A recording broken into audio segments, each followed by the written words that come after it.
bit because I'm nervous. So I have to lean forward. Okay.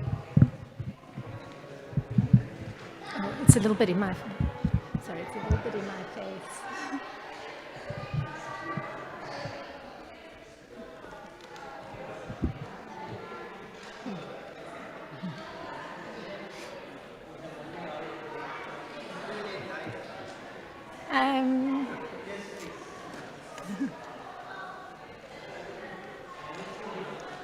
Tell me when I should start. Tell me when I should begin. Start. Oh, I can't sing so well, so you better do it. I can't sing well, really.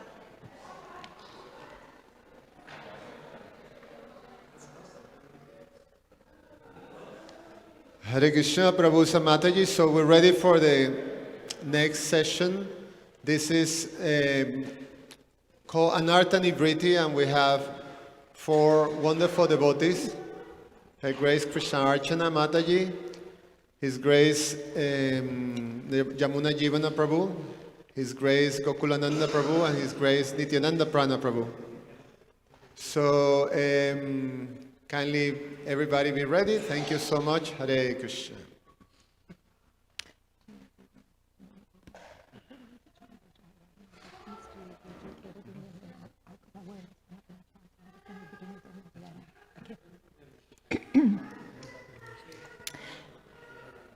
Hare Krishna.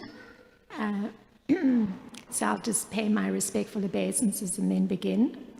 Om Gyana Timarandasya Gyananjana Shalakaya Chakshurunmilitam Yena Tasmai Shri Gurave Namaha Namo Vishnu Padaya Krishna Prasthaya Bhutale Srimati Romapada Swami Tinamine Namo Vishnu Padaya Krishna Prasthaya Bhutale Srimati Bhaktivedanta Swami Tinamine Namaste Saraswati Deve Gauravani Pracharine Nirvishesha Sunyavadi Paschatya Deshatarine Jai Shri Krishna Chaitanya Prabhu Nityananda Shri Advaita Gadadhar Shivasadi Gaura Bhaktivinoda Hare Krishna Krishna Krishna Hare Hare Hare Rama Rama Rama Hare Hare Vanchakalpatarubhyascha Kripa Sindhubhyeva cha Patitanam Pavanebhyo Vaishnebhyo Namo Namaha. So this panel received the broad topic of Anartha Nivritti. So we have not conferred in advance. So we are hoping that the flow will somehow be facilitated by Kishore Kishori, that it all forms a cohesive whole. So the starting point for myself was a verse from Madhya Leela 1:133. I'll read it. After seeing the bathing ceremony of Lord Jagannath, Sri Chaitanya Mahaprabhu washed and cleansed Sri Gundicha temple with the assistance of many devotees. Srila Bhaktisiddhanta Saraswati Thakur, he comments that the cleansing of the Gundicha temple, the abode of the Lord, is actually an instruction by Lord Chaitanya on how the cleansing of the heart can allow for the Lord to be received. And this is from the purport of the same verse that I've read. So this unclean heart is a heart that's filled with desires for some kind of material enjoyment. And particularly, I'm going to focus on material desires, and you'll see as I'm progressing through why that is. So the material desires that I'm focusing on are desires for material objects, or desires for some sort of heavenly comforts, desires for some mystic powers, or even a desire for liberation from suffering. So all these desires which come under the category of material desires, they're akin to the grains of sand or weeds or dust, which is what was being cleansed in the Gundicha temple. Now, the existence of these desires, it indicates that in some way one is being illusioned. So being illusioned by Maya, so Maya Devi has her work to do. So it means there's attraction for those particular things. And being illusioned by Maya means that one has been bound up by Maya. So one is getting caught up in the mental complexity of those desires, or even in the external behaviors that go along with fulfillment of those desires. So this is actually the definition of anartha that's given by Srila Bhaktivinoda Thakur. So I'll say it, illusioned by Maya and being bound by Maya. This is the definition of anartha according to Srila Bhaktivinoda Thakur in his Bhajan Rahasya. So the attraction to Maya and the resulting being bound by her is of 4 types, and we've been hearing this through the breakdown. Shrimad Swami, in the very first presentation, he said it was one model of anarthas. So that particular model of anarthas is the one that I'm referring to, which is that there's 4 types. So this being illusioned by Maya can take 4 forms.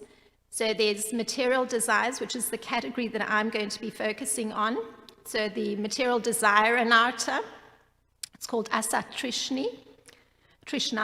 And then there's a second kind of anartha, which is some connection to being illusioned about the idea of what having spiritual knowledge is about. So it's a spiritual knowledge anartha. Then there's a third category, which is the weakness of heart anartha. This is called Hridaya Duryabha, which was discussed in detail this morning by Shrimad Swami.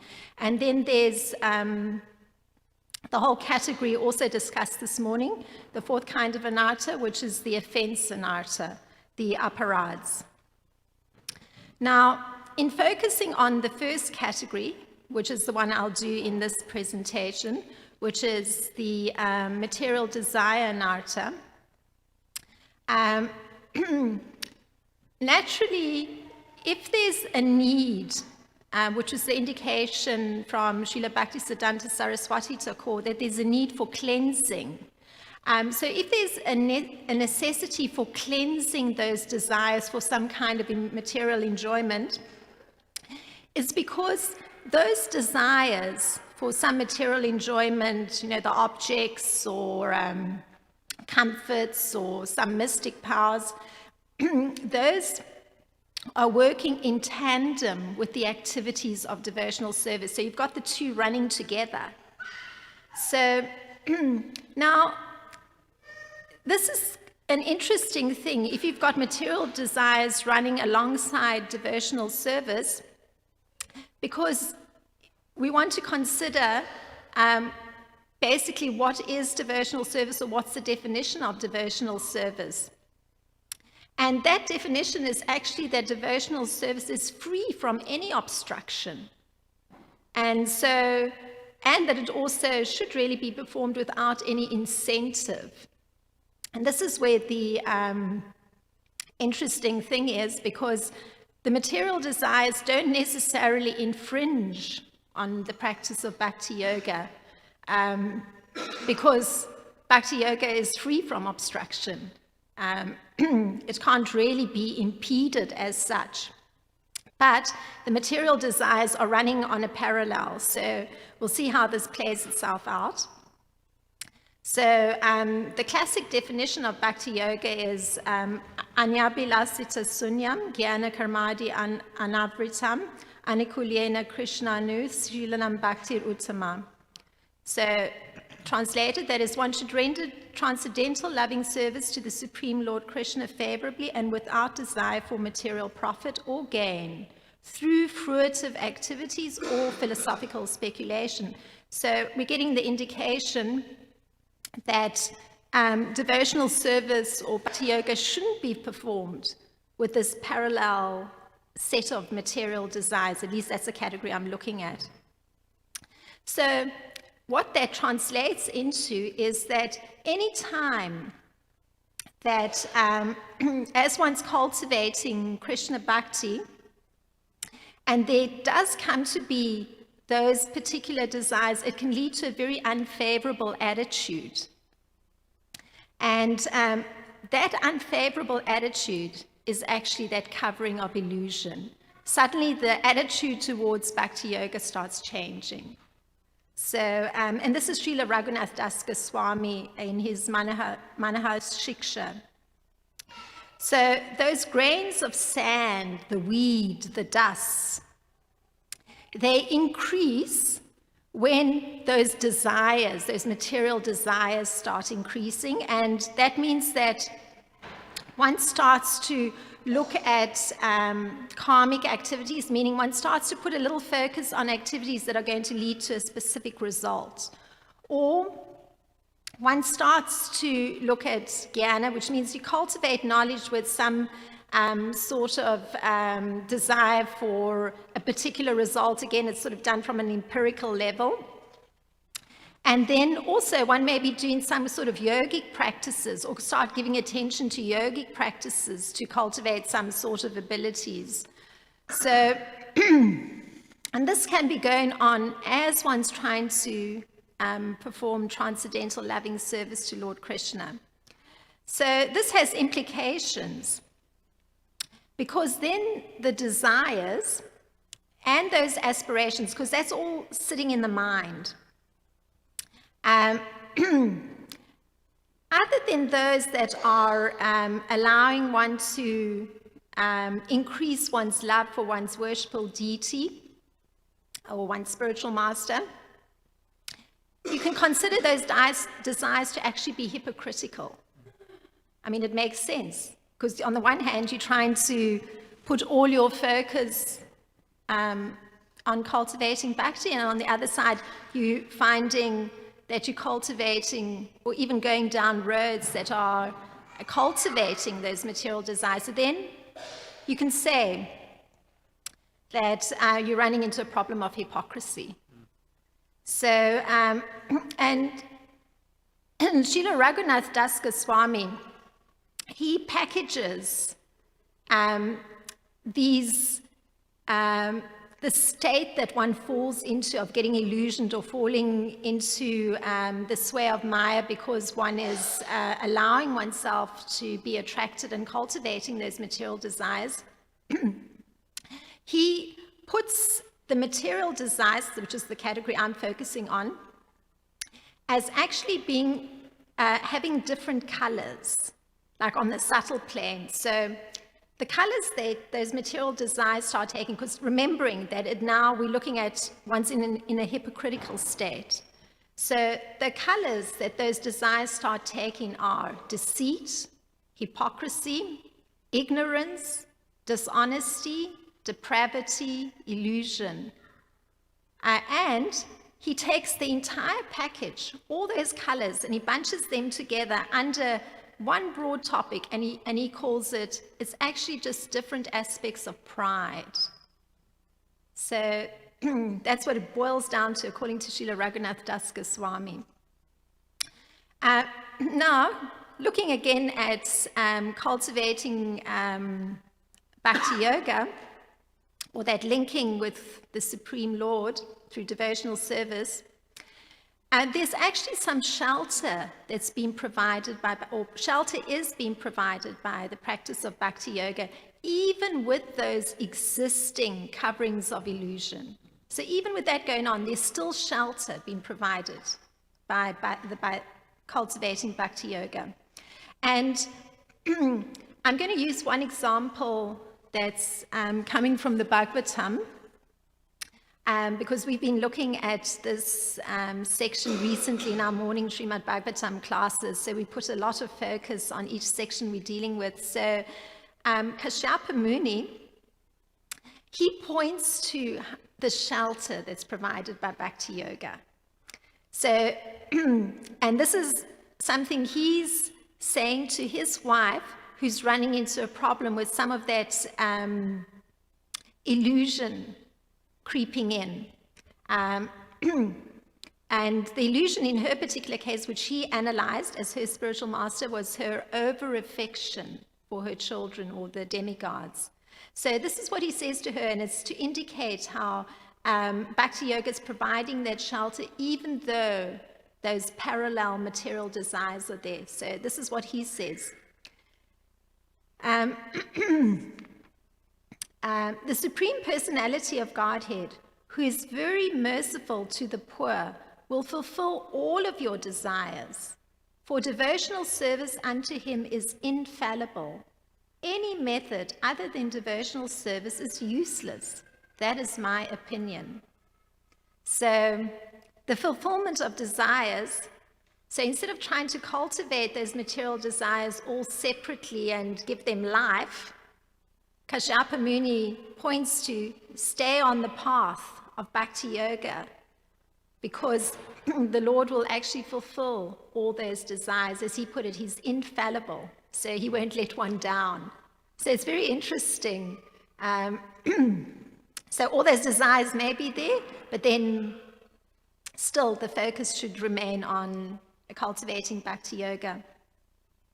So one can ask then, how does one take shelter and deal with that internal dirt? And I mean, if the internal dirt is, one of the colors described by Srila Raghunath Swami was, having even depravity. So sometimes, it's not always that one runs into it, but sometimes one even hears somebody expressing things that one thinks, my goodness, it's quite depraved, but the person's coming to Bhakti Yoga. So even with depravity or some kind of illusory idea of, what their reality is, which isn't really in accord with reality, how is that dealt with? How is that, if you boil it all down, how is that false pride dealt with? So if we look at the cleansing of the Gundicha temple, one sees that the first thing that the Lord and his associates did, it's very practical, they cleansed the Gundicha temple with brooms, so very vigorous. So if you consider the mind with its false pride, Srila Raghunath Das Goswami, he calls for a particular broom. And the broom that he calls for is an instruction. So one starts to sweep the mind through giving it instruction. And so this is the way to address that hypocrisy of the material desire in the mind, that anartha. So he gives an example. So because we're looking at the pride one, I'm going to read how he speaks to the mind. So this is his sweeping the mind. He directly addresses the mind. So it's, externalizing the mind. And he says, "O mind, please give up all pride and deceit and develop a purvarati attachment for the lotus feet of Sri Guru, Sri Vrajadam, the Vrajavasis, the Vaishnavas, the Brahmanas, your Diksha mantra, Sri Harinam," he really extends the list, "and the shelter of Sri Sri Radha Krishna Yugalam." So this urging of the mind to take shelter is in fact that direct sweeping of the false pride. So, addressing the mind. So it means one is able to step back and look at it. So the ability to look at it is there because of being under the shelter of the transcendental service of the Lord. It's the only thing that allows one to understand, oh, the mind is real. The mind exists with its particular desires, its particular false pride. And now, if one takes to giving instruction to the mind, it's going to allow for that development of pridelessness, because once staying with cultivating bhakti yoga, devotional service to the Supreme Lord, at the same time, one is instructing the mind. And the quality of pridelessness starts to develop. So why is this? In Bhagavad Gita 13.8, there's mentioned that just through performing bhakti yoga, persisting and persevering, the qualities of Krishna start to become one's own in a very small quantity, and pridelessness is one of them. So, Srila Raghunath Das Goswami's instruction to the mind is actually calling for priding oneself on being a servant of the deities. So you can pride yourself that you're serving the deities. So, and in fact, it is something to be to pride oneself on, because it is very exalted to be serving the deities. It's extremely exalted. So one can pride oneself on being a servant of the deities, and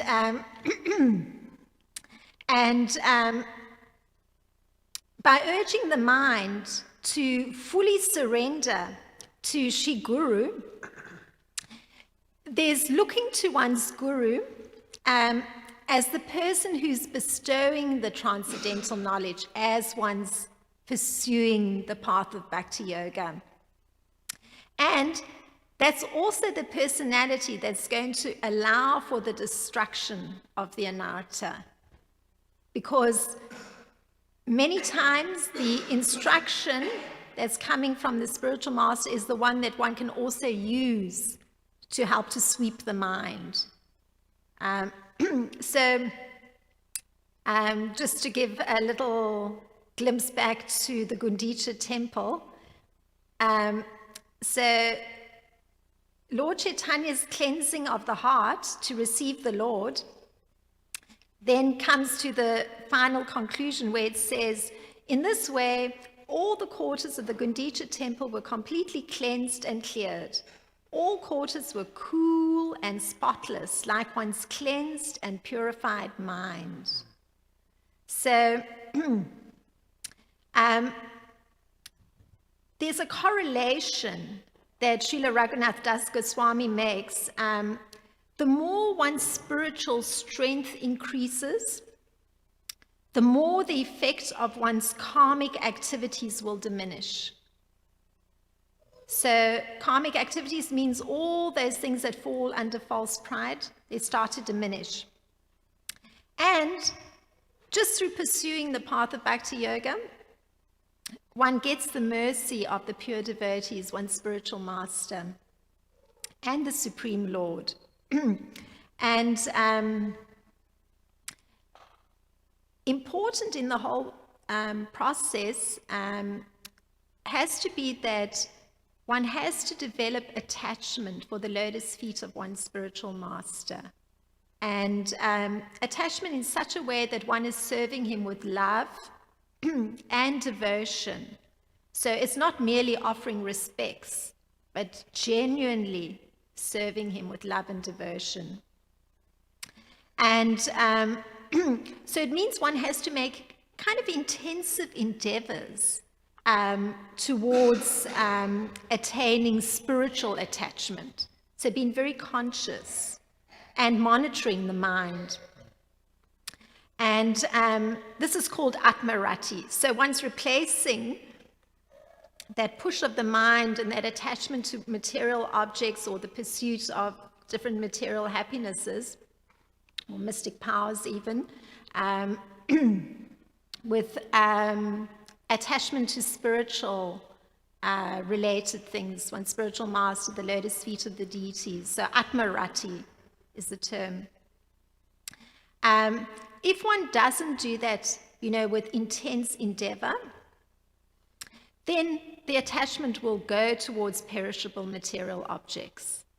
And I was thinking lightheartedly about this earlier on in the day. I was thinking, it's so interesting, like in the culture that we live in, material objects all get branded.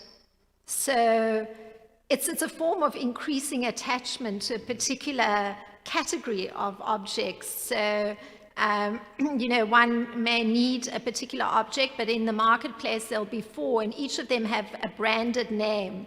So if one happens to purchase one brand, then the next time one is thinking of something, one will feel loyalty towards that brand. So it's something like that. You want to shift your loyalty to the lotus feet of the spiritual master and the lotus feet of the deities. That's the preferred brand. So, and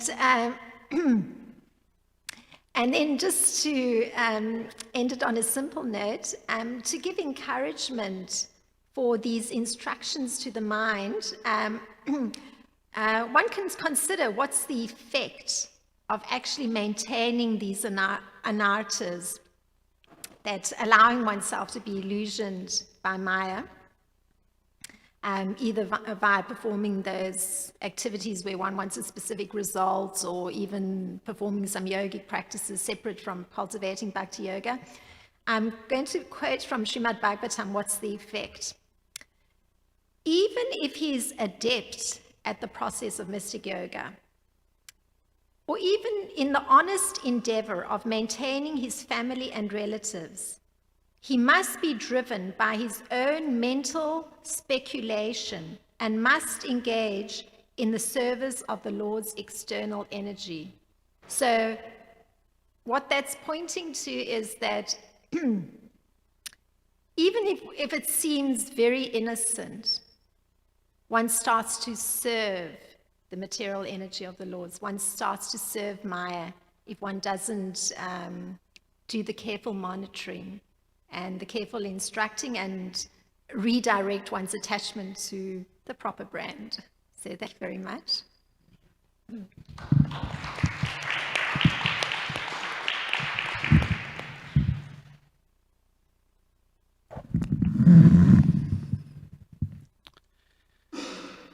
Om Jnanatimirandhasya Jnananjana Shalakaya Chakshurunmilitam Yena Tasmai Shri Gurave Namaha Shri Chaitanya Manobhishtam Stapitam Yena Bhutale Swayam Rupa Kadamayam Dadati Swapadantikam He Krishna Karuna Sindho Dinabandho Jagatpate Gopesha Gopika Kanta Radha Kanta Namostate Tapta Kanchana Gaurangi Radhe Vrindavaneshwari Vrishabhanu Sute Devi Pranamami Hari Priye Vanchakalpatarubhyasya Kripa Sindhubhya Evacha Patitana Pavanebhyo Vaishnavebhyo Namo Namaha Jai Shri Krishna Chaitanya Prabhu Nityananda Shri Advaita Gadadhar Shivasadi Gaur Bhaktavinda Hare Krishna, Krishna Krishna, Hare Hare, Hare Rama, Rama Rama, Hare Hare.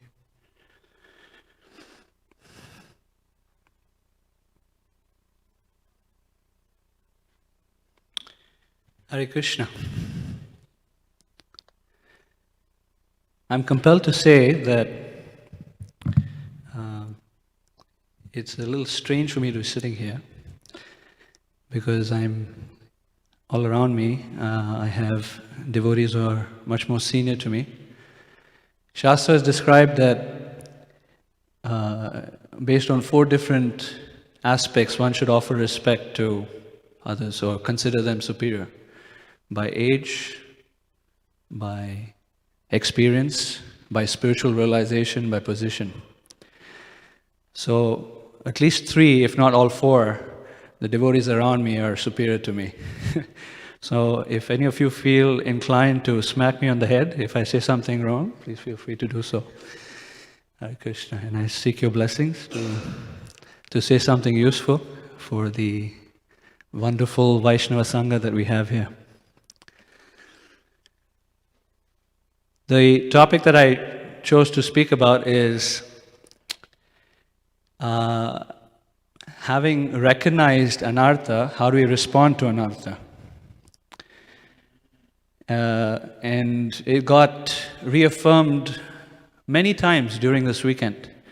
As soon as I even landed, as soon as I came to Chicago, before we even came to Chicago, while I was in Naperville, one devotee told me, a lot of devotees don't want to come to the Anartha Nivritti Seminar.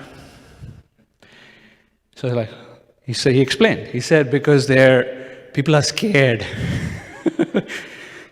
I said, okay. He said, yeah, because it's like, Anartha Nivritti, Maharaj, how can we deal with Anartha Nivritti? All this stuff is so overwhelming. So then, this morning also we heard a question along those lines. The devotee was asking, this is so overwhelming. And during breakfast this morning also, a couple of other devotees were sharing that, yes, it is very overwhelming. If you look at the entire analysis, the anatomy of anartha, my goodness, we're in a sea of material existence and you actually feel it. I mean, Prabhupada says in the Bhagavad Gita that we should realize we're actually just a spirit soul struggling in the ocean of material existence. And we have no other hope but to reach out to Krishna and say, Krishna, please pick me up from this ocean of material existence. So what I wanted to do in responding to anartha recognition, basically say 2 points, right? And use scripture to explain it. Number 1 is what to expect. Let's say we recognize an anartha in ourselves of some kind. There's a good big menu to choose from, right? Let's say somehow we found some light is shown inside and we kind of go, oh yes, I have that one. What to expect from then on. And then the second part is how to respond to that devotionally. And how to respond to that devotionally, what I'm going to share with you is something very personal in the sense that something I have taken a lot of shelter in my own Krishna consciousness. And it's actually Krishna's instruction to us on how to deal with anartha recognition. Okay? So, how many here have got the opportunity to study or hear Shrimad Bhagavatam to some degree, to some substantial degree? Okay. I've often wondered, scripture is very fascinating and very relishable, but I've often wondered, like if you look at the first story in the Shrimad Bhagavatam, Narada Muni, and he tells his story, well, Vyasadeva, but Narada Muni is telling his story to Vyasadeva. He becomes a perfected soul in how long? Or close to perfected soul in how long? Do you remember? 4 months, right? 4 months of the Chaturmasya season. He spends his time with Bhaktivedantas, and by the time they leave, Narada Muni, as a little boy, has become perfect. And then Vyasadeva, Dravida Prabhu was showing the verse the other day. He said, what is the verse? Bhakti Yoga Manasi Samyak Pranahiti Male. So he just engaged in Bhakti Yoga and that's it. All of his contaminations is gone. We hear the story of Dhruva Maharaj. How long did he take? 6 months. And that was in Satya Yuga when people lived for 100,000 years, right? Prahlad Maharaj, he was born pure devotee. As you progress to the Bhagavatam, let's say 7th chapter, Arjuna, he just reaches out to Krishna, Krishna, Krishna Mahabaho, he's perfect. Next person, Queen Kunti, already perfect. Bhishma Dev, already perfect. I've always wondered, where's the example in Bhagavatam where there's a devotee like myself practicing Krishna consciousness for some time, trying to anyway, and anarthas are flying all over the place. Devotees are getting offended all over the place. But they're sincere, trying to, at least to some degree. Where's that example? Out of many, I'm sure there are, at least for me, one example that comes out is Indra. He's a mixed devotee. He's a very elevated soul, but he's a mixed devotee. He has some material desire. And he struggles with, we see that actually he's a very kind personality because he allows the story to be told throughout the Bhagavatam. He struggles with pride. He struggles with being threatened, insecure. He struggles with material possessiveness, even though he's trusted by Krishna to be the king of the demigods. So I did a little research. I went through the Shrimad Bhagavatam, the entire 12 cantos to see, because my spiritual master speaks about this a lot. He says, Indra did his boo-boo again, right? To me, it reminds me of, I don't know, maybe I'm dating myself here, Britney Spears. Oops, I did it again, right? See, this happens over and over again. So I did a little research. How long does he take? I mean, how many times he actually blooped in the Bhagavatam? How many times it is anartha that he knows that he has an anartha, actually? Came out. 17 times. So I want to make sure people are awake. If you don't, is there a mic available? Oh no, so not awake. I'm sure you're awake. Huh? He's suggesting I throw it at you. No, not that you're awake. I want to maximize attentiveness. Let's put it that way. Promote the positive as opposed to identify the negative. So, one of the things that is easy to do, right, is easy to fault find for us. At least for me, it's one of those anarthas as well. So it was easy to go through the Bhagavatam and say, "Oh, Indra did it again. Oh, Indra did it again. Oh, Indra." So, where can you give me some examples of some of these bloops, so to speak, or boo-boos that Indra did? Anyone want to share? Let's see how many of the 17 we can get. I may be wrong. Maybe there's more, but I found 17. And of course, there's technicalities, right? Because the Bhagavatam spans many manus, and for each manu there's a separate Indra, and even one Indra was the personality of Godhead personified. He incarnated as Indra, no doubt. So barring all those technicalities, assume it's the same personality throughout the Bhagavatam. What are some stories of Indra doing a little boo-boo? Yeah, Mukunda. When he gets upset at the Brajvasis for worshipping Govardhan. Very good. Govardhan Leela. He offends Krishna and the residents of Vrindavan. Fantastic. Yes. When Ahalya and Gautama Rishi got married and Indra came and polluted her. Yeah, it's slightly mentioned in the Bhagavatam. It's not elaborately mentioned in the Bhagavatam. That's outside of the Bhagavatam, though. Very good.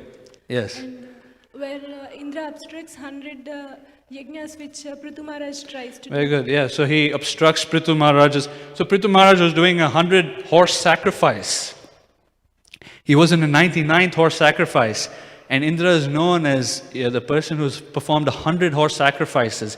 He gets, my spiritual master calls it the heebie-jeebies. He gets a little threatened. He gets a little insecure. I'm gonna make some arrangement that doesn't happen. So he goes and steals the horse that was meant for the sacrifice. And you may not know this, in 9th canto there's another story where Indra steals another person who wanted to do Ashwamedha Yagya. He steals the horse there too. There's not too much detail given, but some other story? Yes, Prabhuji? He kills Vishwarup. It's a pretty offensive thing to do. What else? Yeah. Jordan? Yeah. Hiranyakashipu's wife. Well, I mean, he was protecting the demigods, so I didn't see that as a boo-boo necessarily. But one thing that's really interesting in that story that I wanted to sort of highlight is Indra. Indra is a devotee. He's actually a very, very elevated soul. Because in the story with Prithu Maharaj, Vishnu personally took Indra with him as he was going to approach Prithu Maharaj to ask Prithu Maharaj, please forgive Indra. And in the story with Kayadu and Prahlad Maharaj, he wanted to kill her. He was very convinced that she's got a demon in her womb. But Narad Muni just told him, no, he's actually a devotee. So just hearing the words of Narad Muni as a devotee, he's accepted. His submission unto great sages was there, and so he accepted and he just moved on. And he left the situation, allowed Narada to deal with it however he wanted to deal with it. Okay. Maybe one more, and then we can go on. Yes, Prabhuji. Indra offended Durvasa Muni, and then he got cursed. Durvasa gave him the garlic, and then he just gave it to Ayurvata. He gave it to his elephant. The elephant threw it on the ground, trampled on it, and Durvasa cursed Indra. And even his own spiritual master, Brihaspati, cursed him to be a hog, and then Indra just stayed as a hog, and so forth.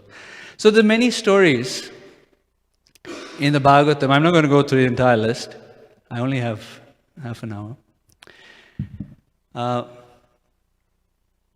But he's a case study for us in the Shrimad Bhagavatam. He gives us, at least for me, he gives us a little idea of what it means to live like a mixed devotee.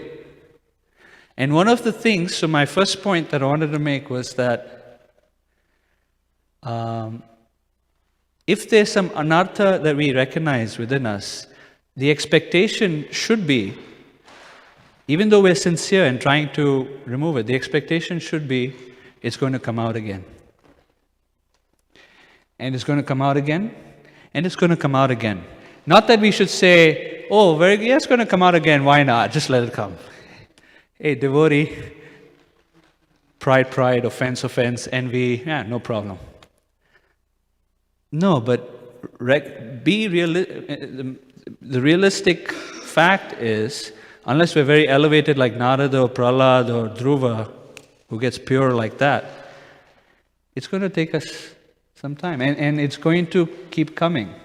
So now, how to deal with the issue of anarthas that keep coming out?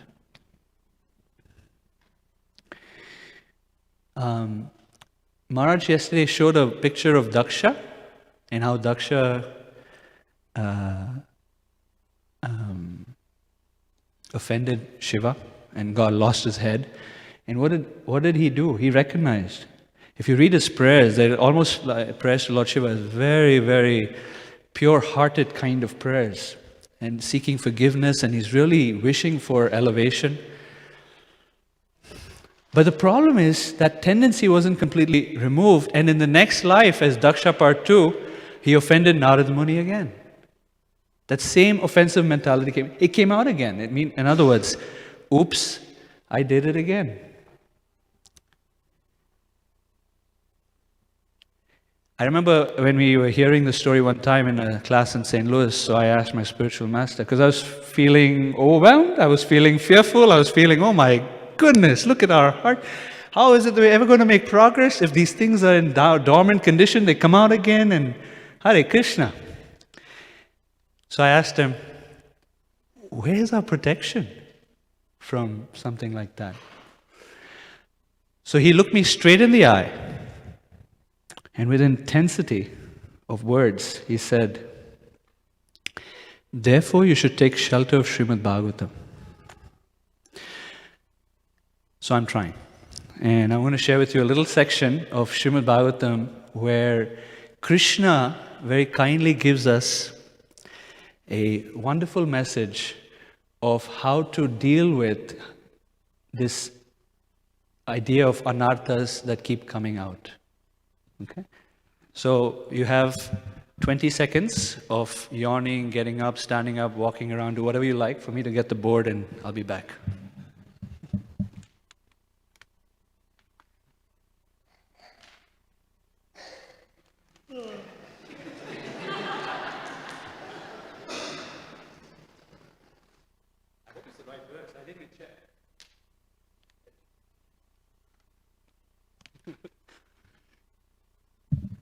Thank you for putting it on the board. So this is a section from the Shrimad Bhagavatam where Krishna is speaking to Uddhava. And the title of the chapter is called Pure Devotional Service. Anyone familiar with this verse? Have you seen it before?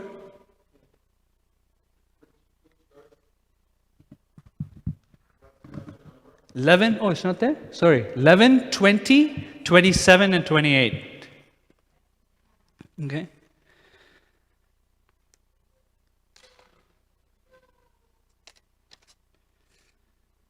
So, I'm not going to go through the background too much, but what happens is, you could say from the 16th verse onwards, I'm going to kind of give a description of what Krishna is speaking. This is again, verses 27 and 28. Om Namo Bhagavate Vasudevaya. Om Namo Bhagavate Vasudevaya. Om Namo Bhagavate Vasudevaya.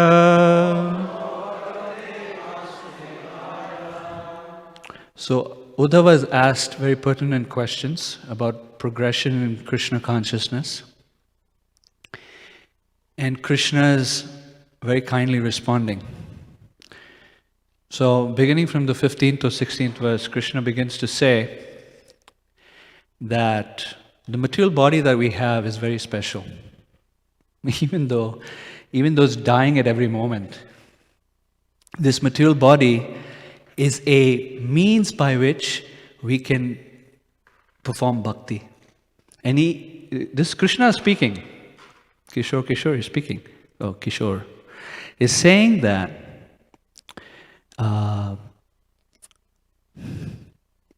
even the demigods wish to be on the earthly realm now because they want to get this human form of life so that they can make progress in Krishna consciousness.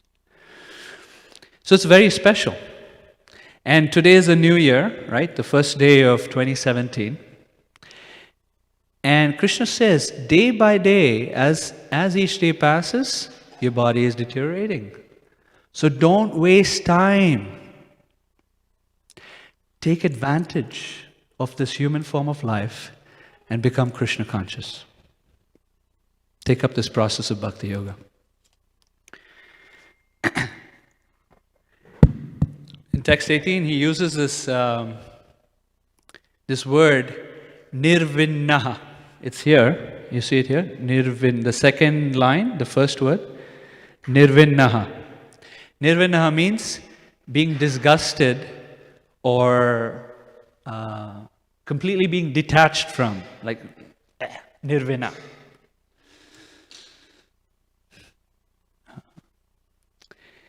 So he says that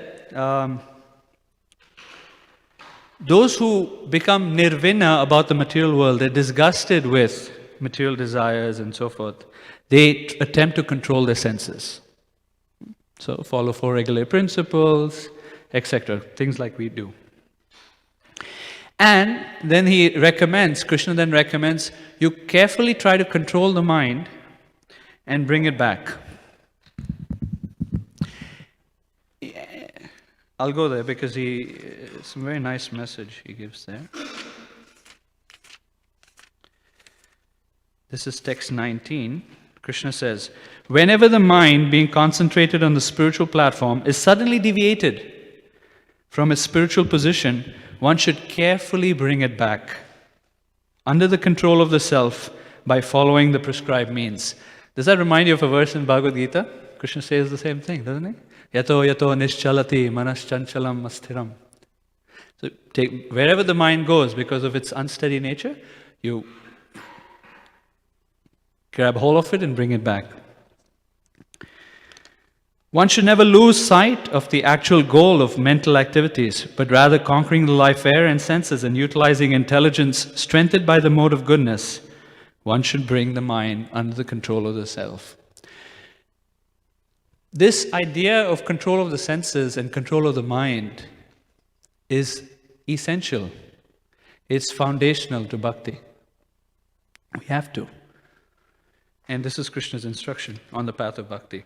And he uses a very wonderful analogy. He uses the analogy of a horseman. So I don't know if some of you have dealt with horses. I have not necessarily. But the way Krishna says, he says that just as an expert horseman, he's trying to tame a wild horse. He allows the horse to do its wild thing for a little bit, but then has a hold on the reins. And as soon as the horse has done its thing to some degree, so it's, the wild horse is a little satisfied, at that moment, rein it back in. Krishna is saying we should control our mind in a similar way. As devotees, practicing devotees, we might have some material desire that comes up. And the devotees who wrote the commentary on this verse, they say, sometimes we want nice prasadam, nice food. Nice food, not my prasadam necessarily, but nice food. So we have nice opulent prasadam from Krishna, that's okay. And that's one way to sort of rein in the mind.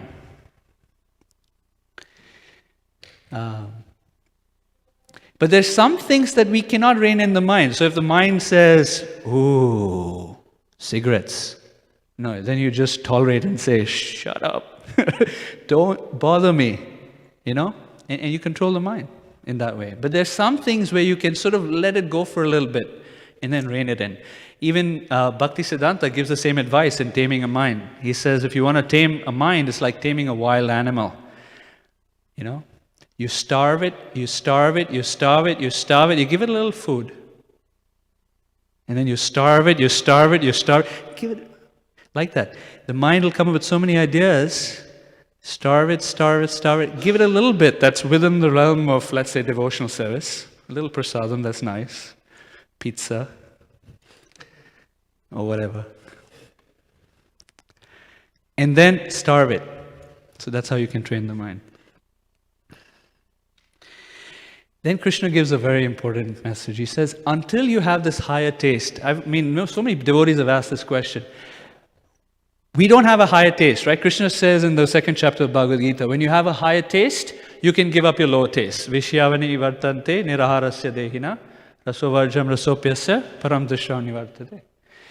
So, many people ask, but we don't have a higher taste, what to do? So Krishna's recommendation, if you don't have a higher taste yet, here's what you do.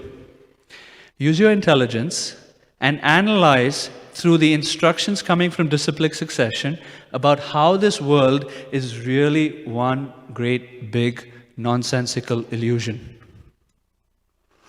Analyze it very carefully. Text 22, he says,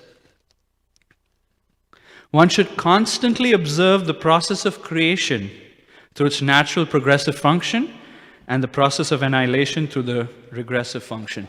So note carefully how this world is temporary. Everything is temporary. Everything we desire is temporary. Even Indra, who was wanting that wealth and the opulence and the position, is temporary.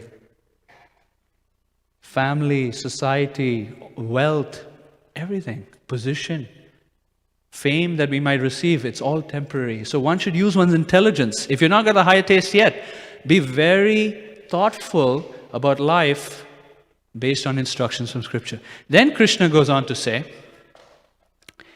become nirvina, disgusted, completely disgusted. I do not want to enjoy material life. I just don't want it. Both gross and subtle, I don't want it.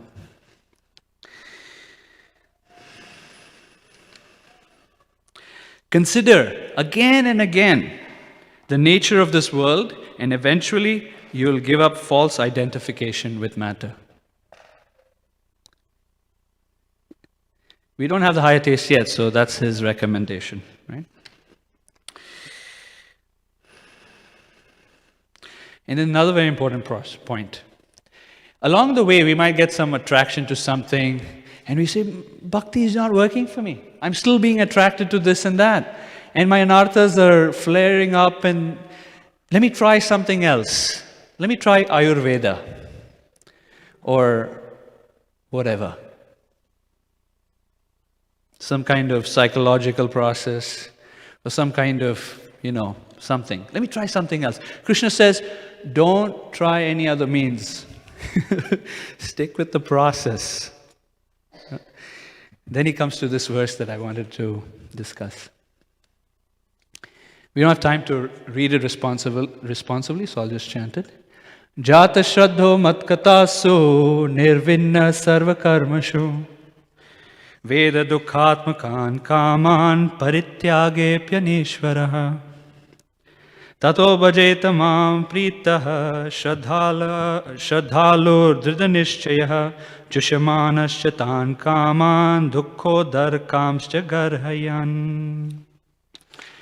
I'm going to explain the verse with the Sanskrit. For those who like Sanskrit, you might appreciate it. For those who don't, I apologize. I like Sanskrit. And then we'll read a little bit of the purport, okay? Jata shraddho matkatasu. So Krishna is saying, having awakened, jata shraddha, that now your faith has awakened in what? Matkatasu, in my narrations. This whole section, he begins from text 8. This is text 27 and 28. In text 8, Krishna uses the same phrase, Jata Shraddha Matkatadau, having awakened faith in my narrations. Nirvina Sarva Karmasu, that having given up all sarva, all desires for material satisfaction. Actually, nirvana is not giving up, it's being disgusted with. You recognize.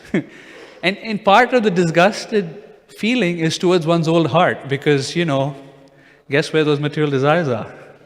Right? So he's feeling disgusted with his own heart and the material desires that are in it. Veda dukkhatmakam kaman. He knows that with every material endeavor, there's going to be misery. So in our devotional service, if there's some material motivation in it, to whatever degree there's material motivation, there's going to be a concomitant misery that comes with it. Krishna says the same message in Bhagavad Gita. He says, what's the verse? 522. Yehi samsparshaja bhoga dukkha yoniyo evate adi antavanta kaunteya neteshu ramate buddha. Those who are wise, they know that material endeavors, in the beginning, they seem pleasurable, but they only end up in misery. So he knows all that. And the last line is really important. Please pay attention to this particular section. Parityage api anishvara. He's unable to, parityage, tyaga means to give it up. He's unable to give it up. Even though he's disgusted with material desires, he's unable to give it up. Why? Anishvaraha. He doesn't have control over things. Ishvara is to be a controller of, Anishvara is to be not in control of things. And so he's unable to give up his pride, his anarthas, his material desires, his fears. He's just unable to do it. Who's the real Ishvara? Ishvara Parama Krishna, Satchidananda Vigraha. So Ishvara is Krishna. Because we're not Krishna, we can't even control, in one sense, our own consciousness. To some degree we can, but to a large degree we cannot. The anarthas keep coming out, like we see in the case of Indra. They just, oops, I did it again. It's embarrassing. So what does he say next? Krishna gives us very kindly gives us some solace. He says, Tato bhajeta mam prita. Having recognized that that's our condition, bhajeta mam prita. Just engage in your devotional service with love. Specifically, prita means happiness, with pleasingly or in happiness. The translation is, my devotee should remain happy. Nice. Just remain happy and worship me. With great faith and conviction. Shraddhalur dhrida nishchaya. Just keep going. Dhrida nishchaya, with determination. This phrase also comes in Bhagavad Gita. Krishna says the same thing. Dhrida nishchaya, with conviction. Just keep going. Yesterday, His Grace Balaram Prabhu was speaking, right? And one of his key messages was, what was it? Just hang in there. That was his phrase. He gave a whole anatomy of anarthas based on Vishwanath Chakravarti Thakur and said, just hang in there. That's his way of saying it. This is Krishna's way of saying it. Dhrida Nishchaya. Just hang in there. Be happy and just stick with the process. And then Maharaj was speaking last night. I wasn't here for the class. I watched the YouTube video. But he used the Vedanta Sutra message of saying the same thing. It was Avriti Asakrit, right? And that's the refined Vedic way of saying, just hang in there. Keep it up. Just keep going. Jushamanas chatan kaman. And even though he sometimes engages in sense enjoyment, not willfully, devotee knows that sense enjoyment is not going to get me what I want, but just impulsively it happens and it's like, oh, I didn't want it to happen, but it happened. I acted in a certain way, I spoke in a certain way, whatever. I even thought in a certain way. Dukhodar comes to Garhayan, and he repents. Garhayan is to repent, so he's repenting that I did this silly deviation. I'm disgusted at material motivations and material desires, but this is what I've done. How silly. But continue on. So I don't have time. I'm going to conclude with something from the pulpit. This is very nice. It is the devotees who commented on this particular verse have described the mentality of a devotee when faced with repeated and unfortunate exhibitions of the anarthas. So if you like, feel free to look at Kishore Kishori. I'm going to speak this in a personal way.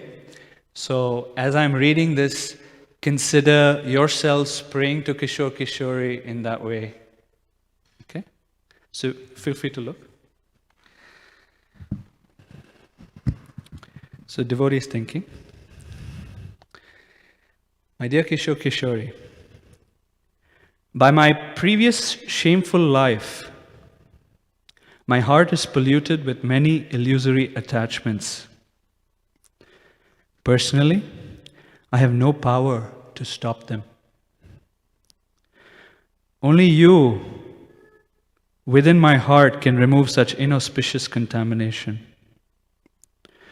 But whether you remove such attachments immediately, or you let me go on being afflicted by them, I will never give up my devotional service to you.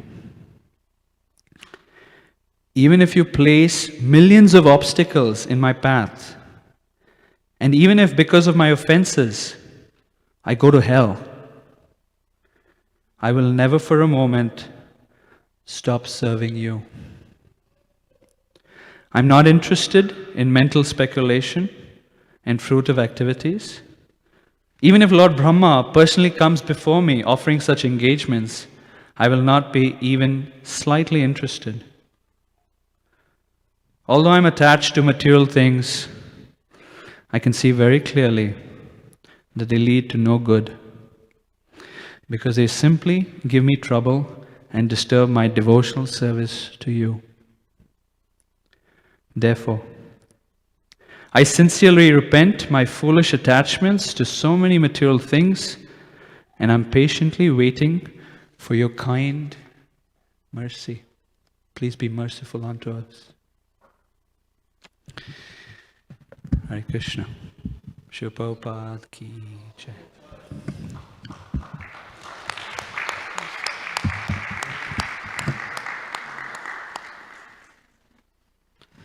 Mukam karoti vachalam pangulangayate girim yat kripatamaham bande Shri Gurun dinataranam vanchakalpa tarubhyascha kripa sindhuvya evacha patitanam pavanevyo vaishnavevyo namo namaha. Jai Shri Krishna Chaitanya Prabhu Nityananda Shri Advaita Gadadhara Shri Vasadi Gaura Bhakta Vrinda Hare Krishna, Krishna Krishna, Hare Hare, Hare Rama, Rama Rama, Hare Hare.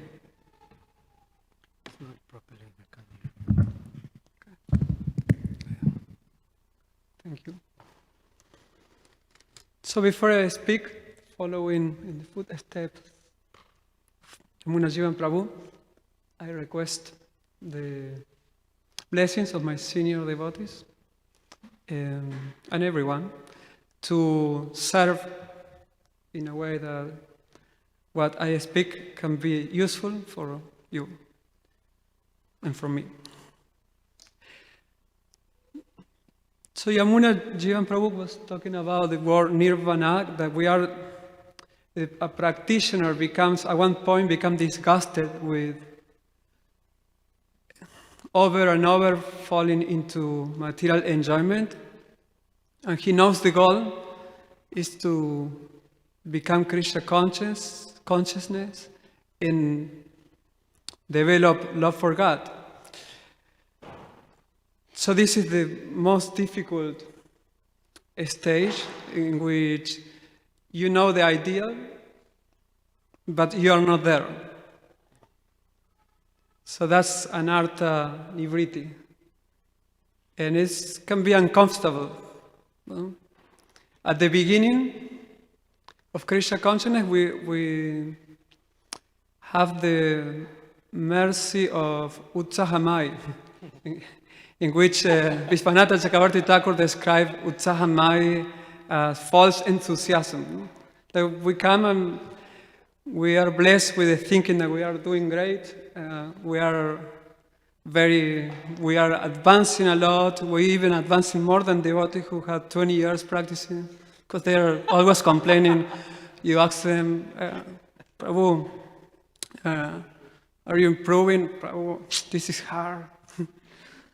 What's going on with them?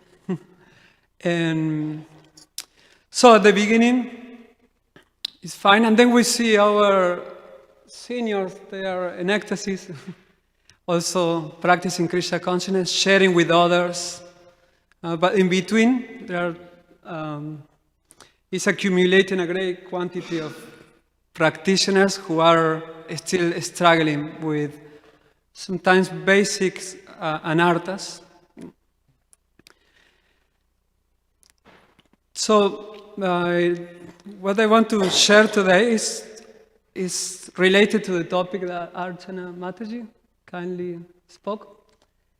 She mentioned that there may be an overlap because we didn't share our topics. So it's about the Gundicha Marjanada, the cleaning of the temple of Gundicha. And what I'm going to share is that there are steps in cleaning. So imagine that, I guess, that you clean in your house when you were a child. Sometimes your mother asks you to clean your room. And so you need, for cleaning, you need some cleaning agents. No? Because, you know, if you try to clean your room without using water, for instance, I used to clean sometimes. And what I will do, because if I was in a hurry, I wanted to go and play with my friends. So I will take the broom, clean a little bit, and put under the bed. And then my mother will come and say, it's finished. It's so fun. But then she will look under the bed and she will say, are you cheating? And also she will say, no, wait a minute. She will say, you have to use water, soap. And then there is a process for cleaning. It's not that easy. And so in the process of Krishna consciousness, also there is a cleaning agent. So I will talk about the cleaning agent. And then the second part after cleaning is what to clean. No? Because if you are told, okay, clean the room, maybe I just clean the floor. But then my mother would say, oh, but you didn't clean the desk, you didn't clean the bed is a mess still. No? So there are many other things to clean. So what we are going to clean? So we are going to clean what? So that we have the cleaning agent, we have what we are going to clean, and then how to clean. Because again, just putting the dust under the bed is not going to help much, only for some time. So how to clean, and then what to do after cleaning. That's easier. We go and play. Finally, we have to understand why we were cleaning, to understand if we achieve the goal of cleaning. So first, the cleaning agent. So what is the cleaning agent? We are going to clean our mind. So what we're using for cleaning according to Shrimad Bhagavatam. Srimvata Swakata Krishna Punya Sravana Kirtana Hridyantas Tuhyabadrani Vidunoti Suhrit Satam. So the main cleaning agent is Krishna within the heart. It's not that we are going actually to clean, we are going to facilitate the cleaning that Krishna will do within the heart. And how we are going to facilitate that cleaning? By? I forgot. Help me, please. Yes, hearing and chanting. No? Chetodarpana marjanam baba. We hear, and we hear the scripture, we hear Srimad Bhagavatam, and then we repeat what we hear. And we chant the Mahamantra, and we teach to others. And that's the process, the cleaning agent. Again, there are many other cleaning agents. Nowadays you can buy it in internet. No? Like if you want to clean, you can go to Amazon and put, you want to clean furniture. So then it will come many brands of cleaning agents, and every cleaning agent will claim that it's the best one. But sometimes you buy one, and then when you are trying to clean, it damages the furniture, and you say, "Oh, it was cheap, but finally it's a disaster." No? And so you have to get the best. You want to get the best, and you have to pay a price. So for science of self-realization, of improving yourself, becoming a better person, it's kind of what we are trying to do by cleaning the heart. So there are many options. It's not that you only have Bhakti Yoga, this process. Many of us came here after looking for many other options. So there are many books even, no, that claim that they will help you to achieve high happiness. And then if you go to a bookstore, there are now, this is like it's like talking about caves, no, a bookstore. There is no more. But if you happen to find one, you will see a section, no, for personal development, and there are so many books, and all the books that are claiming, no, that they will help you to achieve success, happiness, etc. So a practitioner, or a person who is going to clean, have to have knowledge about all these things and know which is the best one. So once we found the best agent, like in this case is Sravanam and Kirtanam, by trying it, and then we have to see the process of what to clean and how to use it. Because you can have a cleaning agent, but if you don't know how to use it, suppose you have a spray, you say, how do I open this? And then you damage your eyes.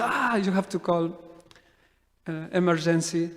So also with hearing and chanting, we have seen this week, we have become very scared. I mean, I personally, I'm scared of, once I'm learning how to chant and how to associate with devotees.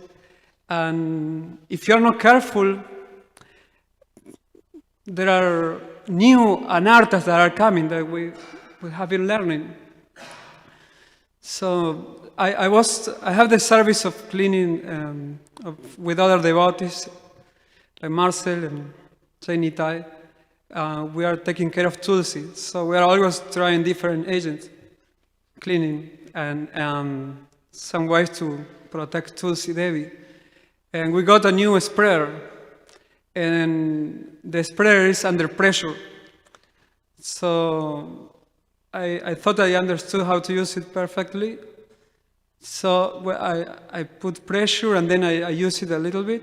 And then I was trying to open it, and it just opened very fast, and it jumped, because it has so much pressure. And I was thinking if I would have a neem oil inside or another oil, I would get damaged. And then I applied neem oil another day, and then I got intoxicated because I didn't do it like, you have to put gloves and many things. And so hearing and chanting, how to practice hearing and chanting, it has a specific way. So we have to be careful, especially of the anarthas that can come. And what are those anarthas? We learned that artha means something that is valuable, and an means that doesn't have any value.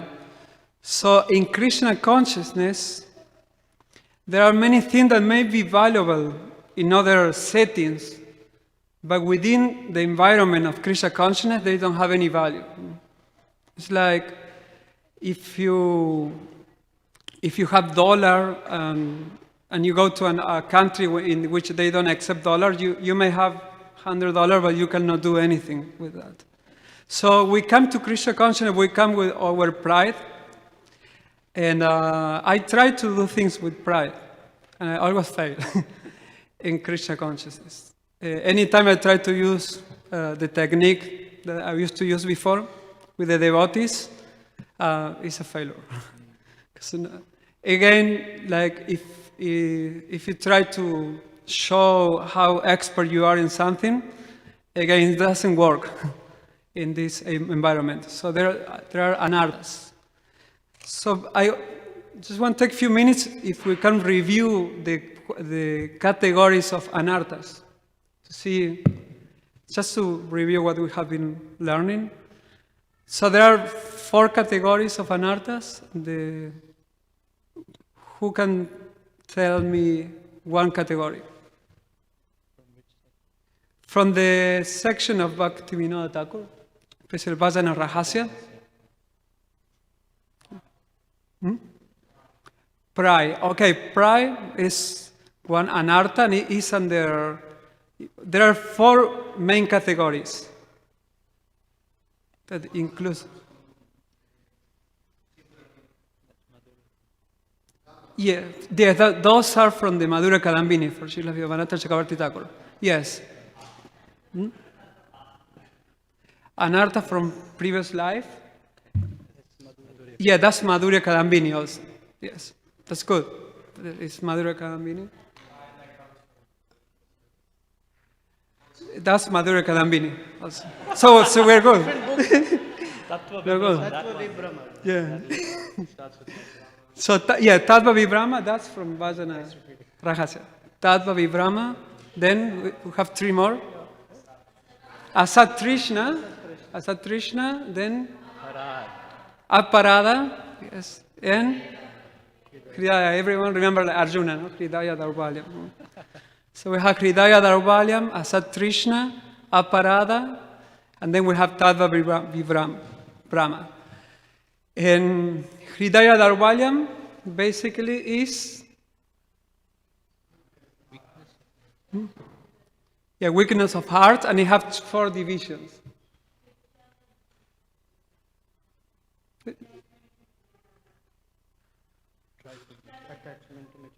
Attachment to material objects that are not related to Krishna. Yes, you have that. So we're not going to go to every category, but that's one, for instance. So we can remember that these 4 categories that we are going to clean. So if we are going to clean, so we know now through this seminar that we have Hridaya Daurbalyam, the weakness of the heart, and we have certain categories.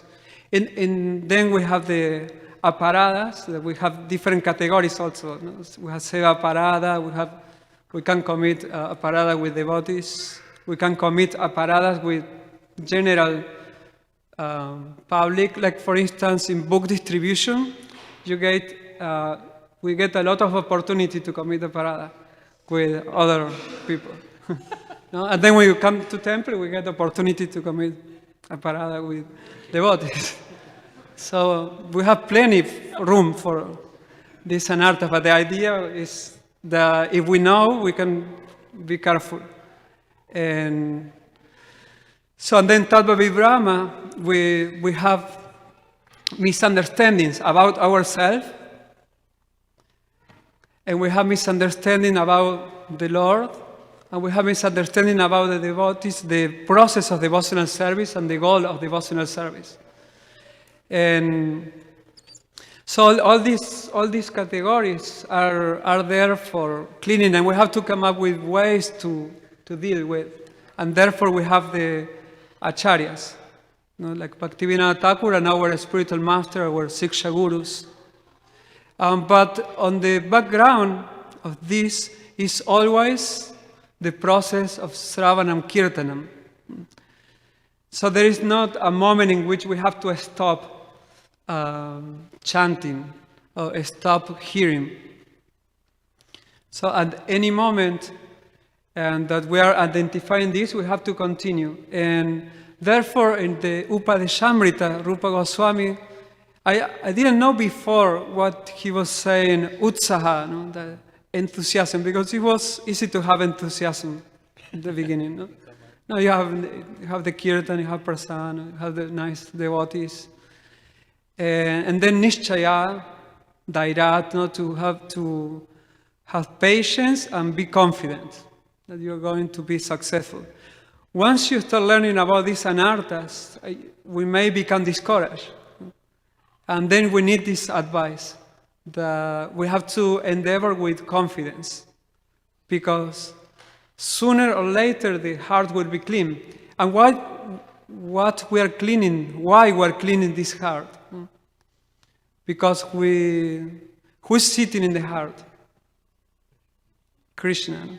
So once you start knowing who is Krishna, and so you may feel uncomfortable by knowing these two things, that once you know that Krishna is in your heart, and in the other hand, you know that it's very dirty, because it has all the anarthas.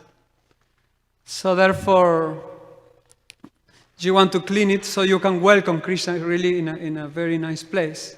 It's a kind of embarrassing to have it in the heart that is dirty. And so in the pastime of Gundicha Marjanal, Lord Chaitanya organized the cleaning of the temple of Gundicha, he organized it very in a way that he gave different devotees different sections to clean in the temple. He was very careful that everyone was engaged in the cleaning. And he also was very giving enthusiasm to the devotees. And because he knew that it wasn't an easy task. And even after cleaning everything, he said, well, we're cleaning again now. Because what happened if you clean only once? You may get some of the dust, but in the second cleaning you will get more. And also you have to clean outside.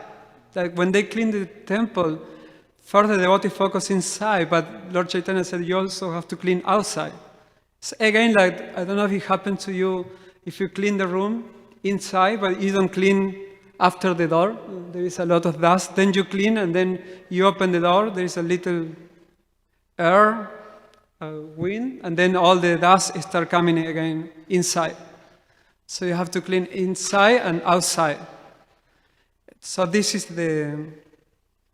this process is asking us to do a complete cleaning. And as you know, when you start cleaning, you start discovering these anarthas. And Uddhava had mentioned at the beginning, when we were affected by Uddhava, we were thinking that we didn't have any envy inside us. I remember we have a meeting with the new devotees and devotees who were practicing for a while, and one of the questions was how do your envy is being manifested, no, in the company of the devotees. And it was very interesting because the devotees who had more time, they were explaining, okay, well, my envy is coming in this way. And there were like 3 new devotees, and all of them, they say, I don't have envy. Okay. So they were looking at the devotees.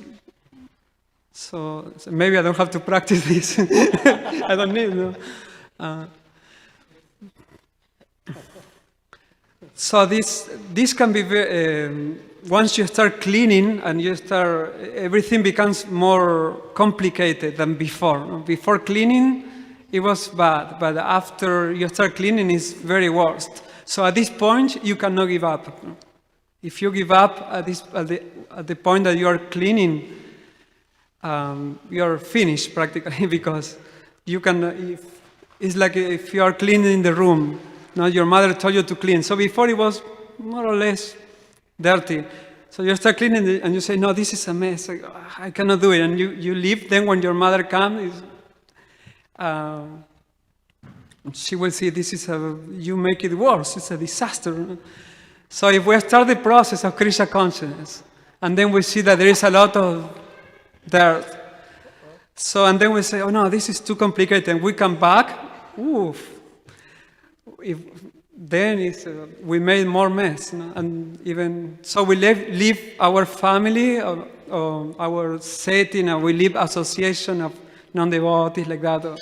Many things that sometimes you may give up in order to practice devotional service, and then you come back.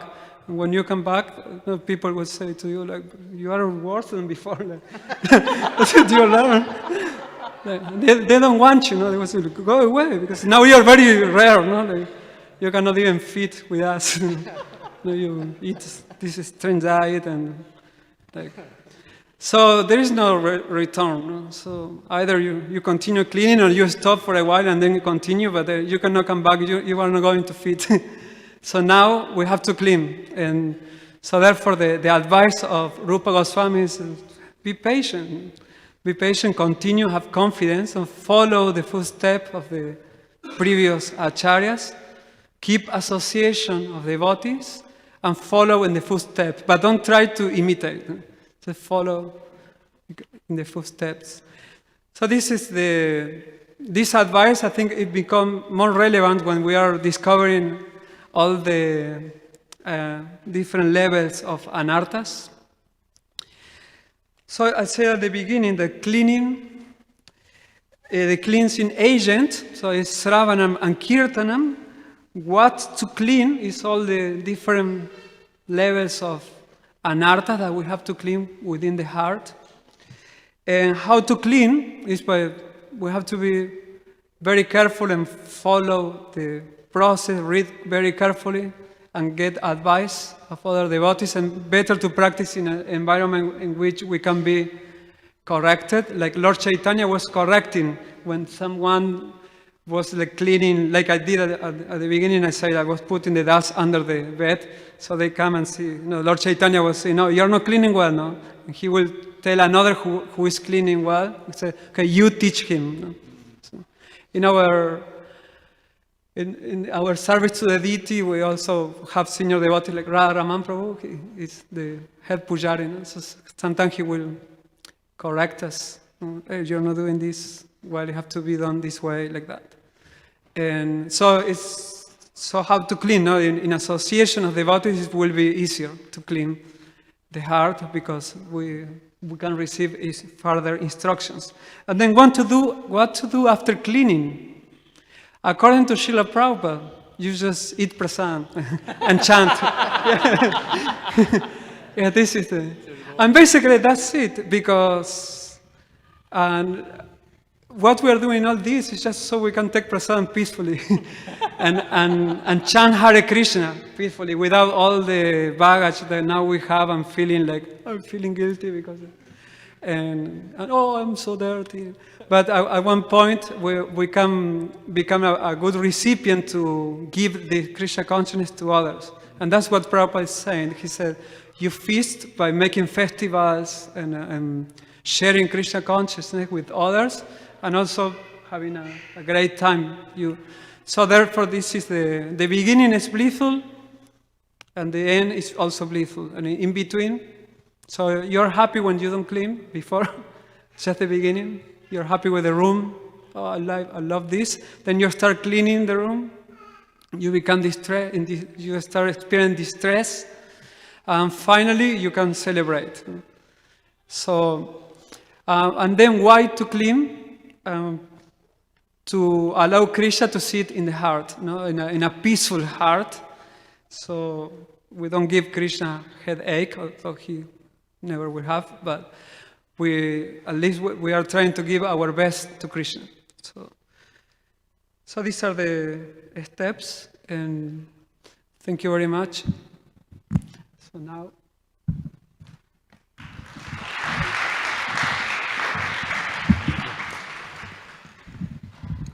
I have a thought, and I want to get your opinion on. These three devotees are speaking so wonderfully that I'm not satisfied. So I'm thinking of distributing the 10 minutes for the three of you. What do you think? Yes? That's confusing as being anarthas. Huh? He's texting our Yes or no?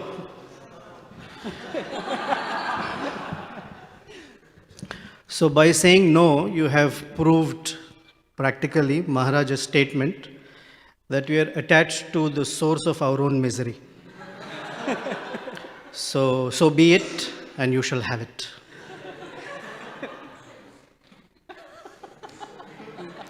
I learnt that I learnt that Daksha was born as Britney Spears.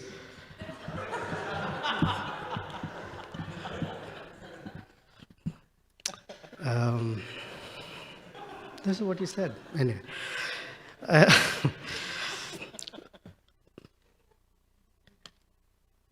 If you have access to Shrimad Bhagavatam, I will request that we recite some verses together. So be prepared. It'll be from 1st Canto, 2nd chapter, when we get there. But let me ask, before I even share the verse that I've been thinking about for this, I want to frame it. So before I even frame it, Yamuna Jivana Prabhu, can you display that book, please? What book is that? Only one person answered the question. Okay, very good, thank you. What does it mean? What does the words Shrimad Bhagavatam mean? What does Bhagavatam mean?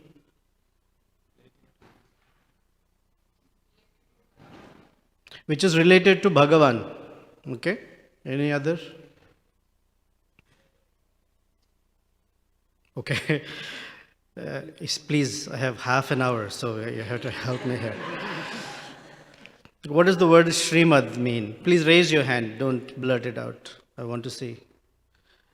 I have only 2 people in the room who can say what Shrimad means. 3, 2.5.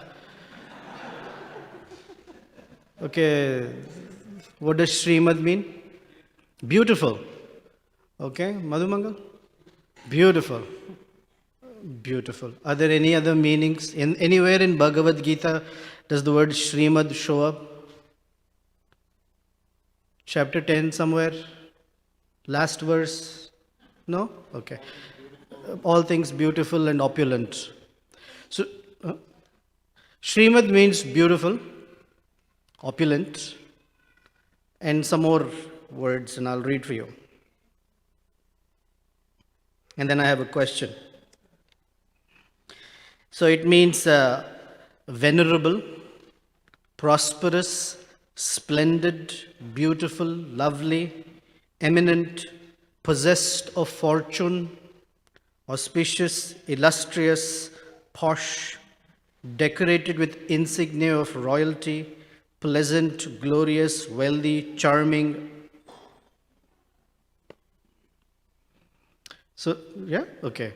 So now, what is it about the Bhagavatam in the 12 cantos? What is beautiful there? If you see the suffering of Draupadi, 5 sons being beheaded at night, Prahlad, little boy, being subjugated by his father in some very miserable ways. Different devotees going through so much suffering. So can you please tell me what is beautiful in this? Raise your hand, don't blurt something. Yes, Nathi, what is beautiful?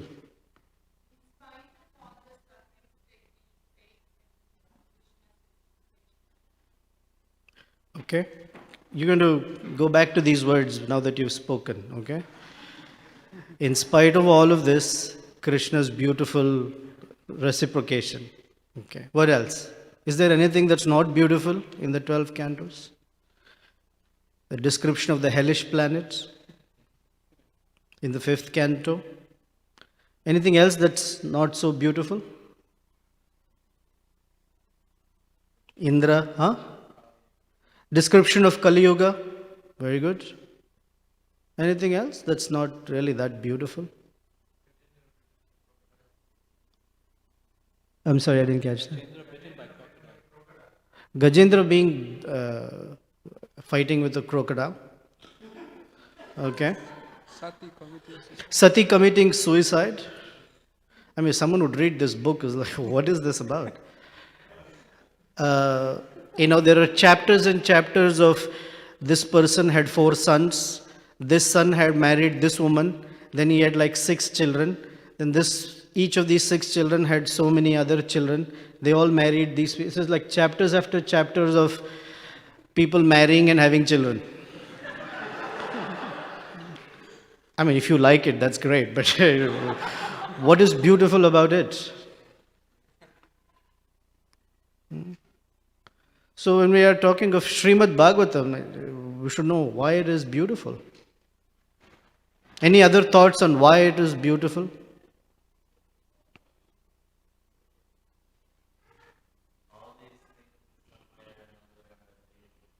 Somewhere or the other related to Krishna. Okay, it is with Krishna they are related to. What's got to do with us?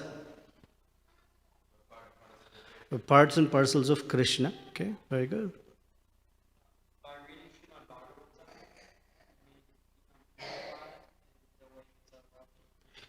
By reading Shrimad Bhagavatam, we become purified and it awakens our love for Krishna. Regardless of what's going on in the Bhagavatam, whether Sati is committing suicide, Draupadi's children have been murdered, or Prahlad has been tortured by his father, or all these great persons are fighting with each other, or as Yamuna Jivana was saying, Indra committing so many different mistakes. Actually, it is interesting that if it's the same person committing the mistake, you could say, okay, this person's a little cuckoo, right? Across the 14 Manus, there are 14 Indras, and every Indra is committing mistake. That is even more scary. It's like, what's it got to do with that position of being Indra? It's not just one person, all these persons are there. So regardless of all of this, one of the reasons that it is very beautiful is the original intent behind its being composed. That is why it may be beautiful, but for us, it has to have relevance. Only then that beauty has meaning. Here's an example. Suppose we are all, for the moment, let's say Let's role play. Suppose we are all hogs for the moment. Okay, role play. Please forgive me. Okay, just assume the persona of a hog for a few moments. Yeah, okay. He's really getting into the role. And a very beautiful woman or a very handsome man walks by. They're very beautiful, no doubt. What's the relevance to us? Absolutely no relevance.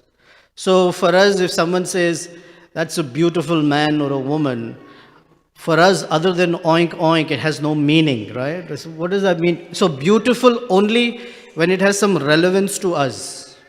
Then it is beautiful. Now come back to our human side, and then you say, oh, someone very attractive.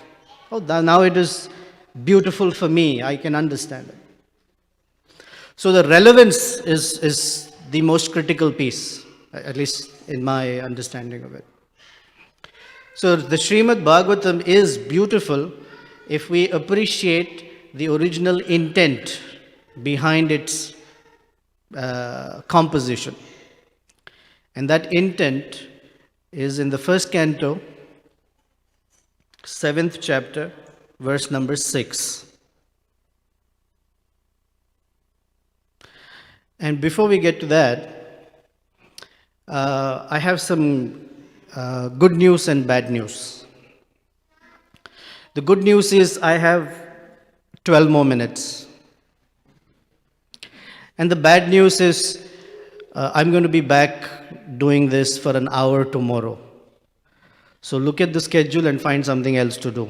Okay?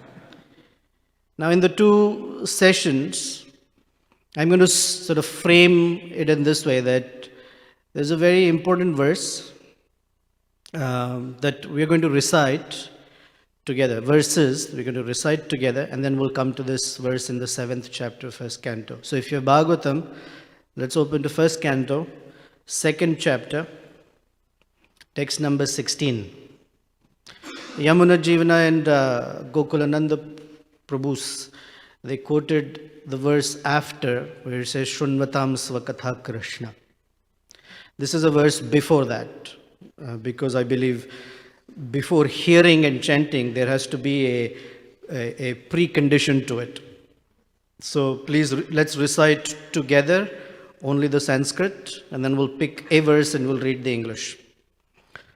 Shushusho Shraddadhanasya Vasudeva Katha Ruchihi Syan Mahat Sevaya Vipra Punyatirtha Nishevanat Shrunvatam Svakatha Krishna Punyashravana Kirtanaha Hridayantasto Bhadrani Vidunoti Sruhutratam Nashtaprayesha Bhadreshu Nityam Bhagavata Sevaya Bhagavati Uttama Shloke Bhaktir Bhavati Naishtiki Tada Rajastamo Bhava Kamalobhadayaschaye Chetayeterana Vidham Stitam Satve Prasidati Evam Prasanna Manaso Bhagavad Bhakti Yogataha Bhagavad Tattva Vijnanam Mukta Sangasya Jayate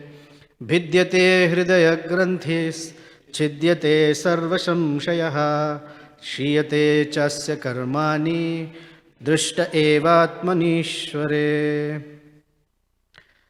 Basically, these verses from 16 through 21 give the whole process to go from, as Gokulananda Prabhu said, from where we are to where we want to go. These verses have all of it in those lines. Now, the particular verse that I would like to focus on is Nashtaprayeshu Abhadreshu Nityam Bhagavata Sevaya Bhagavati Uttama Shloke Bhaktir Bhavati Naishtiki. And we've heard this translation many times. By regular attendance in classes on Bhagavatam and by rendering service to the pure devotees, all that is troublesome to the heart is almost completely destroyed, and loving service unto the personality of Godhead, who is praised with transcendental songs, is established as an irrevocable fact. So the second line is Nityam Bhagavata Sevaya. And we understand that Bhagavat means the book and the person. So in this session, we'll focus on the book. Tomorrow we'll focus on the person. And as we're focusing on the book and the person, my appreciation is that if we approach this book and the person with gratitude, then we are very easily able to go to the other side of this dark cloud called Anartha and become established, is here as an irrevocable fact, become established in Bhakti Yoga, in pure devotional service, firmly, which is all what we want. No one wants to continue the way we are continuing now. We want to go to the other side. And for each one of us, what stands between now and the other side is a variety. Each one of us has a different permutation and combination of difficulties, if you will, or anarthas, blocks. So this book was composed by Vyasadeva, and that's the verse in the sixth verse of the 7th chapter.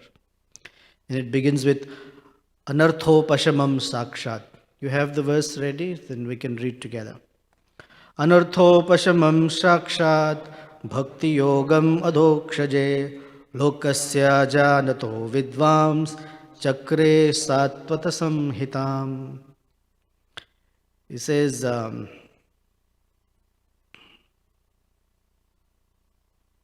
Vidvan, one who's decorated with knowledge. Vyasadeva, he saw that all of us, all living entities, are traveling with excessive baggage. And unlike the airlines, instead of charging you $20 for every bag, or limiting the amount we can take, weight we can take, Vyasadeva thought, why not make them travel without any baggage? That would be nice. Travel not only light, but travel free. So what we're carrying as baggage is the first word. It says anartha. And Prabhupada translates the word anartha as things which are superfluous. Superfluous means things on us but are not who we are. And so these things that are superfluous, because they are outside of us, and we're looking for things outside of us because somehow we're not satisfied within us. And so Vyasadeva's whole meditation and objective was and is to somehow make us satisfied within ourselves. And when we are satisfied within ourselves, then we don't need anything superfluous. It's very straightforward logic. And so he thought about what is it that he can do for us. So one of the extended meanings of Shrimad Bhagavatam, because it is full of fortune, that's one of the meanings of Shrimad, means it's also full of benevolence. Because someone who carries fortune generally tend to be, and especially persons like Vyasadeva, are always, by nature, benevolent. And so he composed the Bhagavatam as a way to make us satisfied, happy and fulfilled internally. This is why it has relevance and it has beauty for us. Otherwise, things out there that are beautiful may not have relevance for us. And because it works, it is beautiful. So the question is, why does it work? Why should Shrimad Bhagavatam work for us? And that's the operative principle, that we and Krishna have a relationship. That relationship is a loving relationship of service. Now, generally, when we say loving relationship of service, the picture in mind is that we are serving Krishna. Correct? It is also a fair statement that Krishna is serving us. Yes? Or no? Do you feel Krishna is serving you? Yeah. Because relationship means service. It's an exchange of service. Krishna likes to serve his devotees. Now, personally, he may not be serving me because I'm really not qualified for it. But there are ways in which he is extending himself to me. And in his mind, it is service. So there's one devotee who very beautifully described this. When you take the Bhagavad Gita, right? And the Bhagavatam actually. And let's say a very, very famous person is being introduced to the public. So how would you introduce them? You would say such and such person has these accomplishments. They have done this, they have done that, etc., etc. And their great achievements are extolled. How is Krishna introduced in Bhagavad Gita? To the audience as a chariot driver. He is introduced to the general public as a servant of his devotees, who takes orders from his devotees. Senayor ubhayor madhye ratham sthapayame achyuta. That's how it begins. We want to be, when we are introduced, we generally would like to be introduced properly, so people know. Krishna wants to be introduced as the servant of his devotees. So there is a service relationship between us and Krishna, and it is reciprocal. Krishna serves as the master, and we serve as the servant. And the Shrimad Bhagavatam is the medium or the method by which our awakening or our realization of being a servant is manifested. Because here's an exercise that we can all do, and I'd like us to do. Of course, you're not forced to do, you don't have to do it. But if you do it, if we all do it, we can share some experiences. Let's consider a particular situation that you're dealing with right now, in which you're either angry or sad, or you're feeling some pain, you're feeling some emotion. Let's say some negative emotion for the moment. Even happy emotions will be relevant, but let's say some negative emotion at this point. Okay, so that's the first part. Second part is let's ask ourselves, who are we while we're experiencing that emotion? For example, let's say Gokulananda and I, this is just hypothetical. Gokulananda Prabhu and I had a fight. Let's say, not that we did. Hear carefully. Let's say. And so I am upset with him. So right now I am upset because I am a friend and we had a problem here. So the friend who I think I am, a friend, is the one who's upset. You understand? You'd probably appreciate it more if I take it to husband-wife relationship, but I'll leave that to you. Not in my case. I don't have any such problems as for others. Right? Yeah. Yeah, exactly. So, I am the master of my house, and I have my wife's permission to say so. Anyway, so it is who in that particular dynamic is feeling that emotion. Okay? So it may be a friend, son, husband, wife, whatever, etc., etc.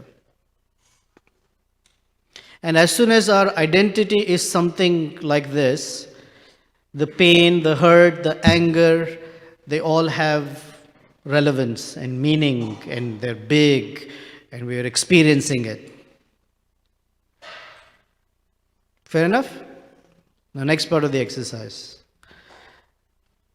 Let's now go from that identity to I am a servant of Krishna. Okay? As a servant of Krishna, now whatever I'm dealing with, here in this case, I'm upset with Gokulananda, whatever. I'm a servant of Krishna. And how will a servant of Krishna see this situation? That's our exercise. How will a servant of Krishna see this situation? So I'd like you to share with me what thoughts come to you. As a servant of Krishna, whatever emotion you're dealing with, you don't have to describe it. What comes to mind when you say, as a servant of Krishna, what should I do? Yes, Mataji. Something that Krishna arranged for me.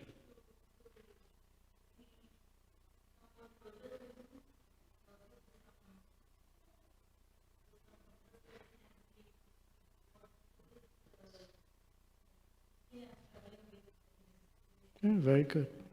Okay, thank you for sharing. Anything else? Yeah, Sanya. How I can serve this relationship that I am in. Very good. Sure. What else? Thank you. Shravan? Simply tolerate. Okay. Very good. It's an opportunity to get to know another person. Very good. How about pleasing Krishna, the servant? What can I say or do such that it is pleasing to Krishna? Although as a friend, I have this particular emotion that says, fight back or argue back or say your thing. And I may say, how would Krishna like me to respond? So when we consider in relation to Krishna, somehow, what happens is that very same thing that's bothering us or drawing us down becomes an opportunity. It becomes an opportunity for becoming more self-realized. It's an opportunity for becoming more aware of what's happening on that side. If Krishna were to come in front of us, Kishori came and said, Nityananda Prandas, I intentionally made Gokulananda fight with you.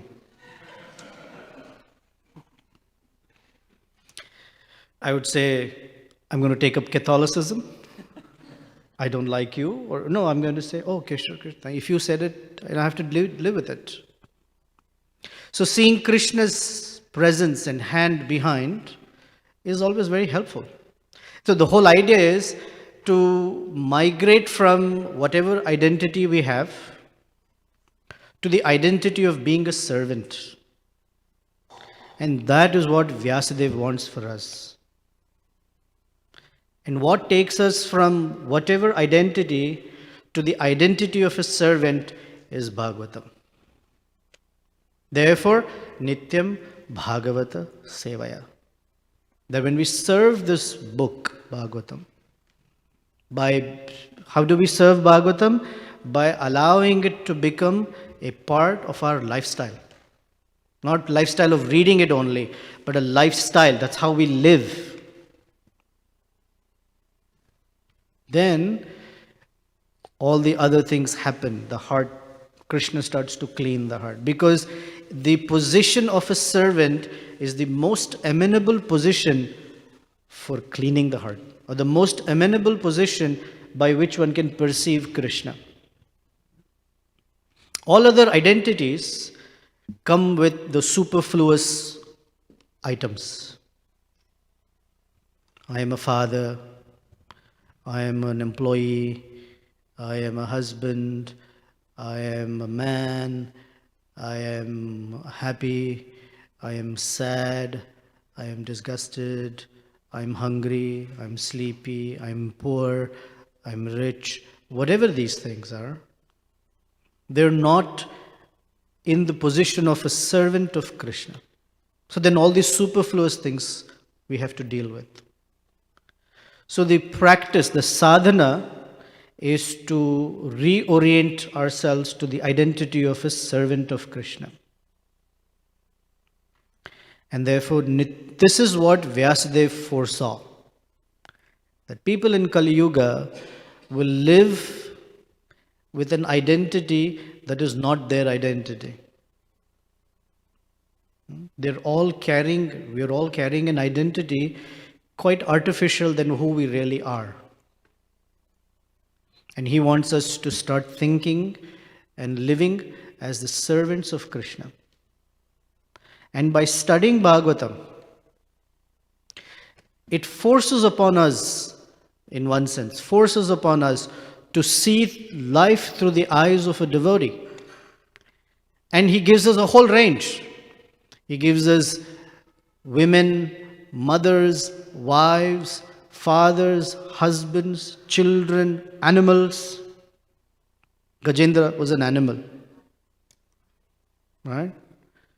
Then there is Prahlad, was a child.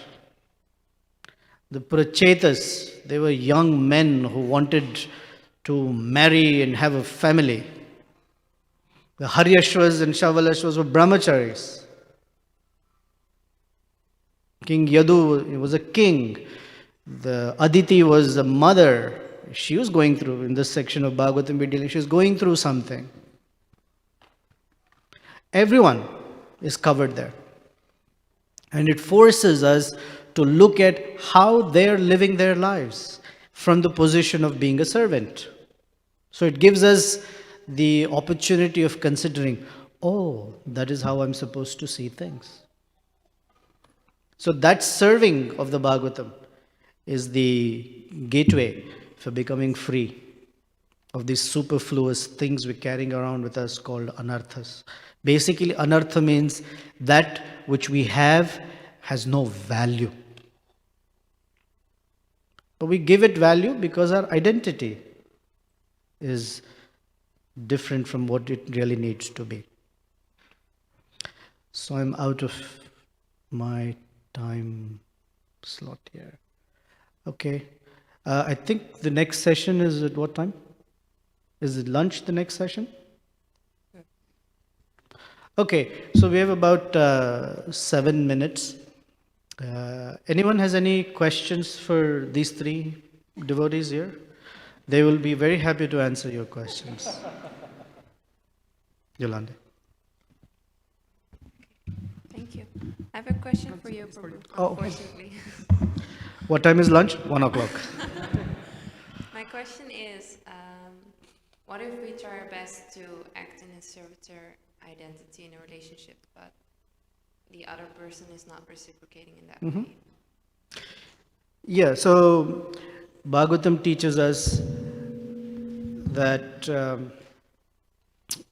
not only are we going to be trying to be a servant, but that being a servant has certain qualifications.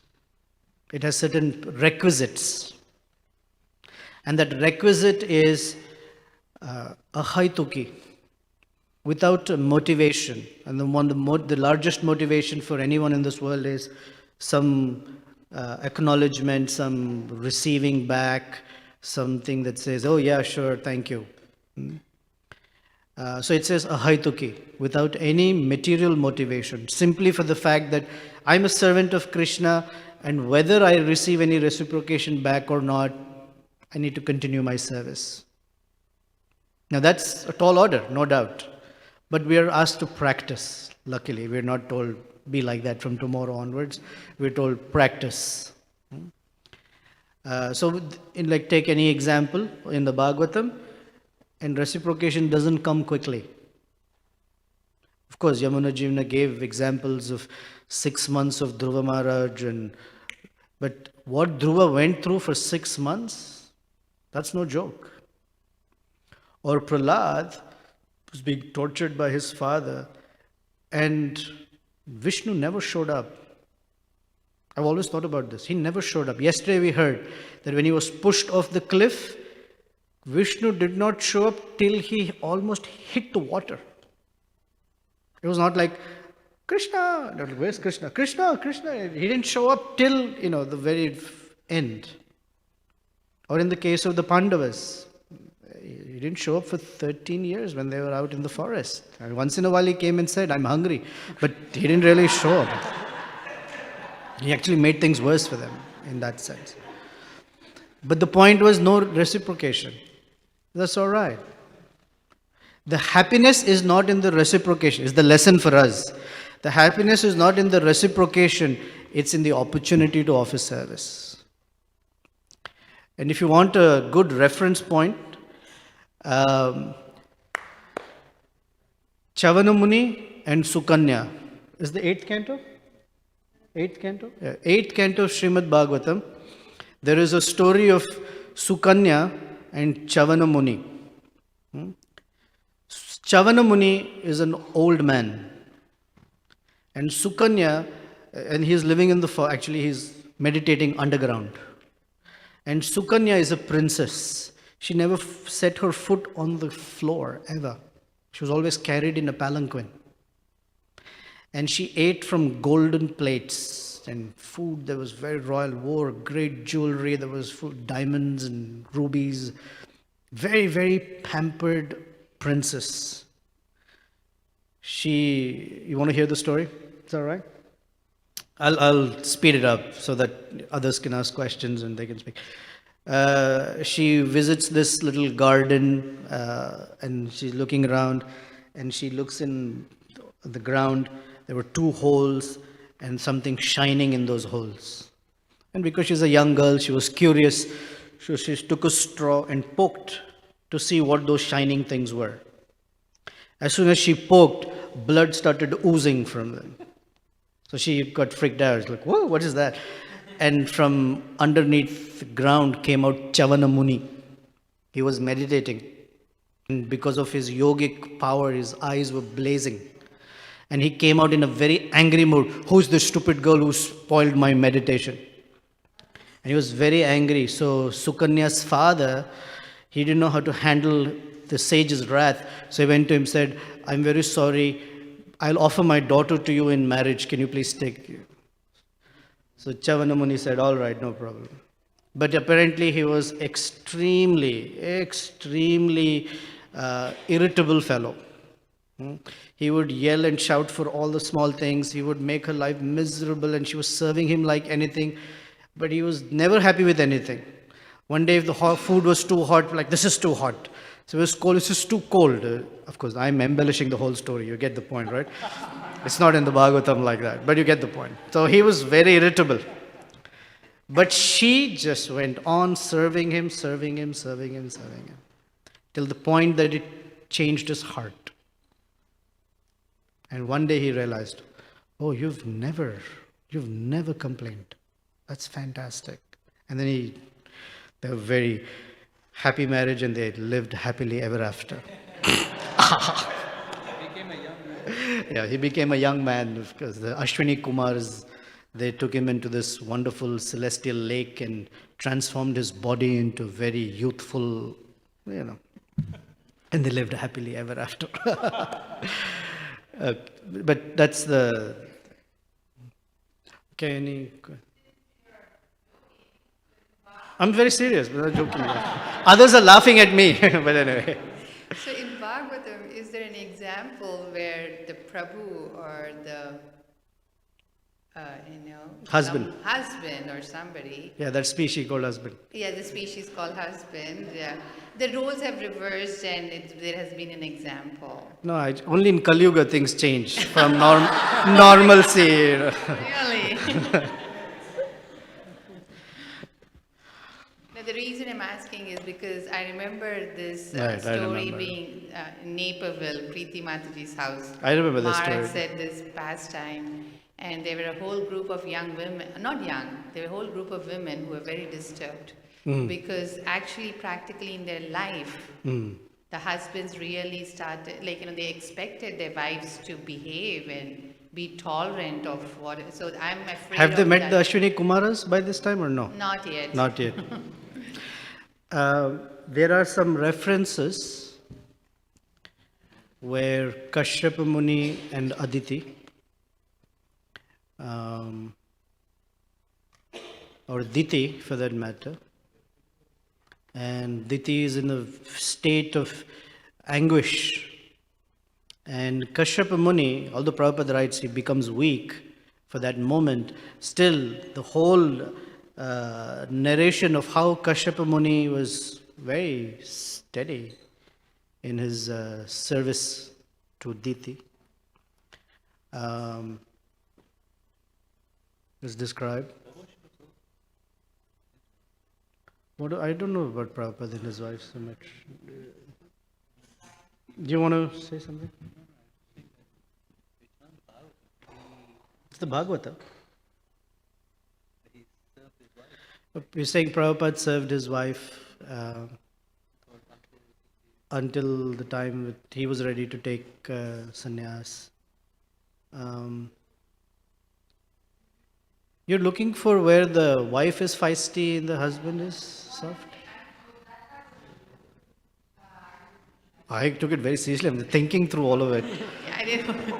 No, but the part is that I'm always a little concerned when, these pastimes are being said, but, further elaboration is not given.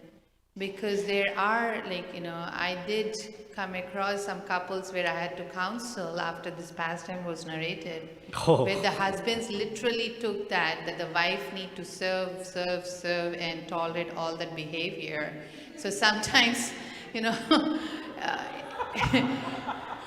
and literally, one devotee. So between 1 and 3, Hemangi is having counseling sessions. Anyone would like to sign up after my narration of Chavana Muni and Sukanya's story? The purpose of the story was not to say live with abuse. That is not the purpose. Of course not. No one should live with abuse. One should stand up to abuse. But I don't think the question was that. Anyway, so no one should stand up. No one should. No one should tolerate abuse. We never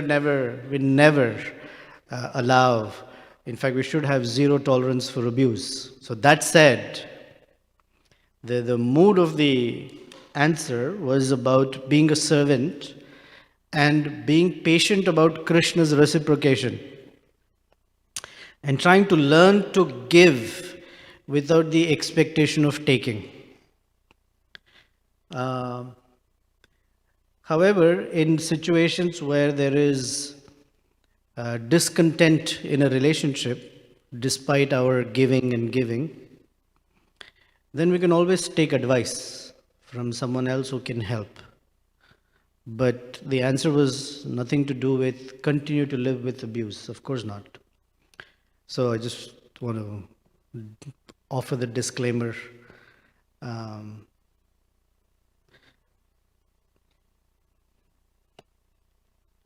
Any other question or comment? Yes, Sudhir.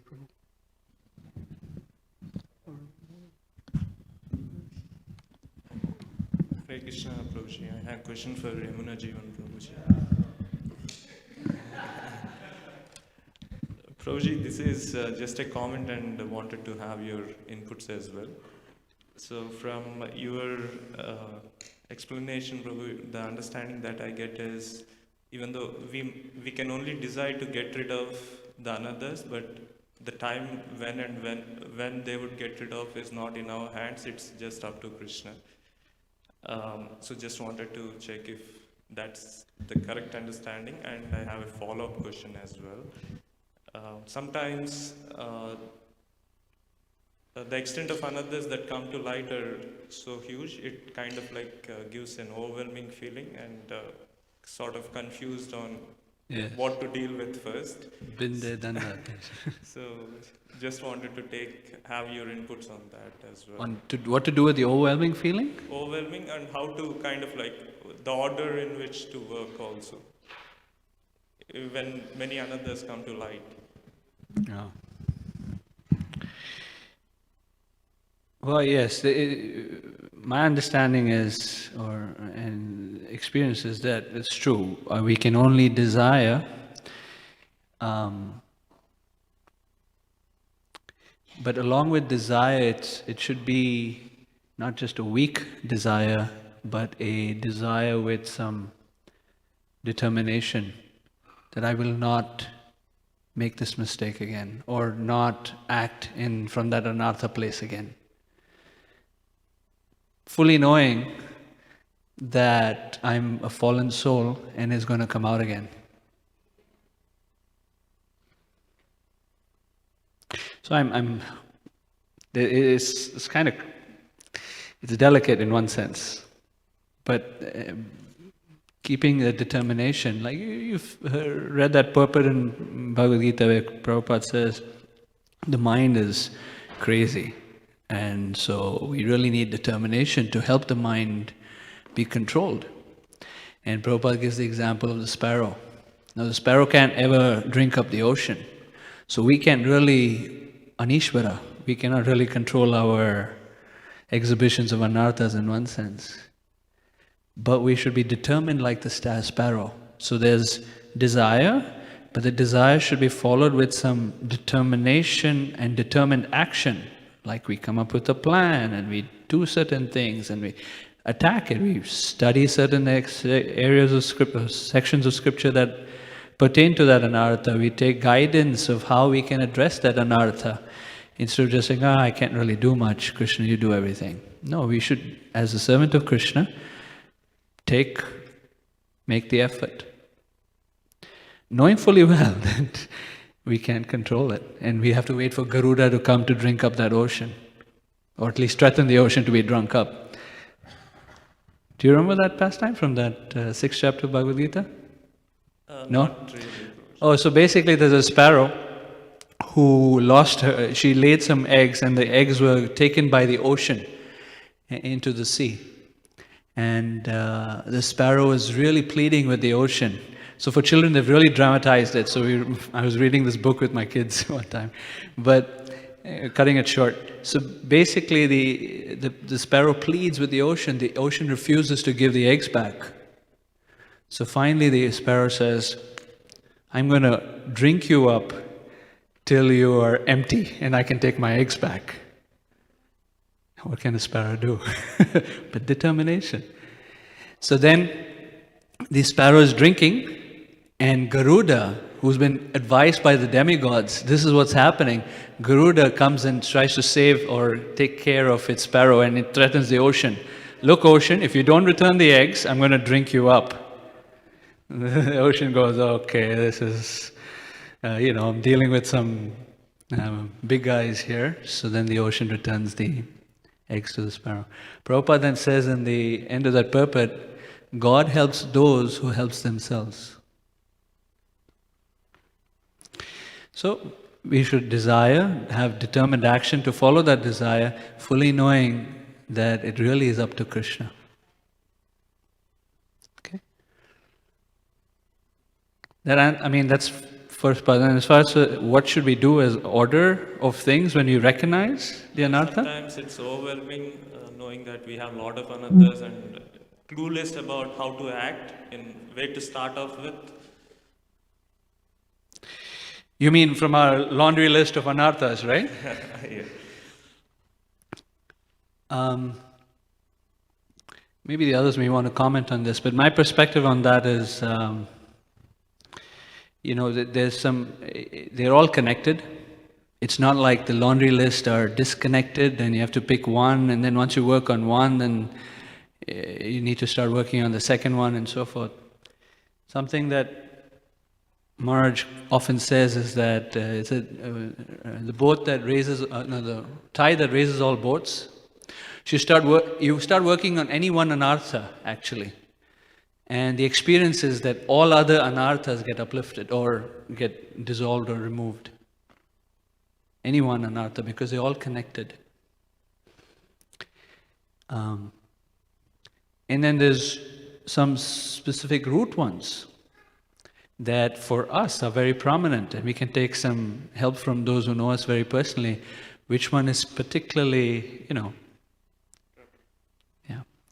In fact, this is Bhaktivinoda Thakur's recommendation. In his essay on removing bad habits, Bhaktivinoda Thakur comments that any anartha or any bad habit that we have will take 3 to 5 years to get over. For some it may take a few decades, but that's a different story. But he says generally for the sincere practitioner, it'll take 3 to 5 years if you sincerely work on a particular bad habit. And we should look at our laundry list of bad habits. This is the recommendation. Pick the one that's most evil. That's language. Now, which one is most evil, right? Some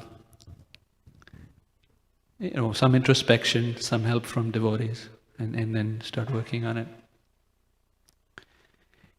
Tomorrow, Maharaj is going to focus on 2 things: humility and straightforwardness. He said this morning, and he said just those 2 will work on all of them. So we can pick one of those.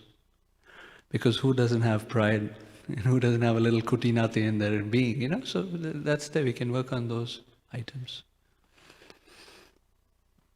Thank you very much. Okay. Anyone want to comment on this? So one of the exercises we do just to, I guess, as an icebreaker in some group activity is, I wish I can draw, but I can't right now, is if you were to take a line segment that's 10 inches long, how can you make that line segment shorter without touching it? You draw another line that's longer, correct? Similarly, our anarthas are very big, very big. But when we place them in reference to Krishna, are they bigger than Krishna? There's no anartha bigger than Krishna. I should say it differently. It's coming out wrongly. There is no anartha that can be bigger in such a way that it can overcome Krishna. That's a better way of saying it. Okay? So what happens is, when we are facing an anartha, at that moment, we do one of 3 things, I guess. One of many things. One, we cover and we become scared. We are overwhelmed. We don't know what to do. 2 is we turn our head away and behave as if it doesn't exist. It's because I don't want to give it attention, it's too big. Or 3rd is we think that we can fight it. And we do all sorts of things to fight it. The process that's recommended for all of us is that we practice such that at that moment we are able to call out to Krishna. That's what we have to practice. Not run away, hide under a rock or fight it, but to turn to Krishna. And that is the most difficult thing for us. Why? Because we are habituated, we're creatures of habit. The habit is to do one of the other 3 things. Even the great persons like Arjuna, who can fire arrows with both his hands at the speed such that it felt like arrows were coming out like water from a pipe. Even he, when the Brahmastra was released, the first thing he does is turns to Krishna and says, Krishna, what should I do? Arjuna is very capable. Yet he's like, what should I do? So that's what we have to work. We have to work against that habit of fighting it, running away, hiding, or behaving it doesn't exist.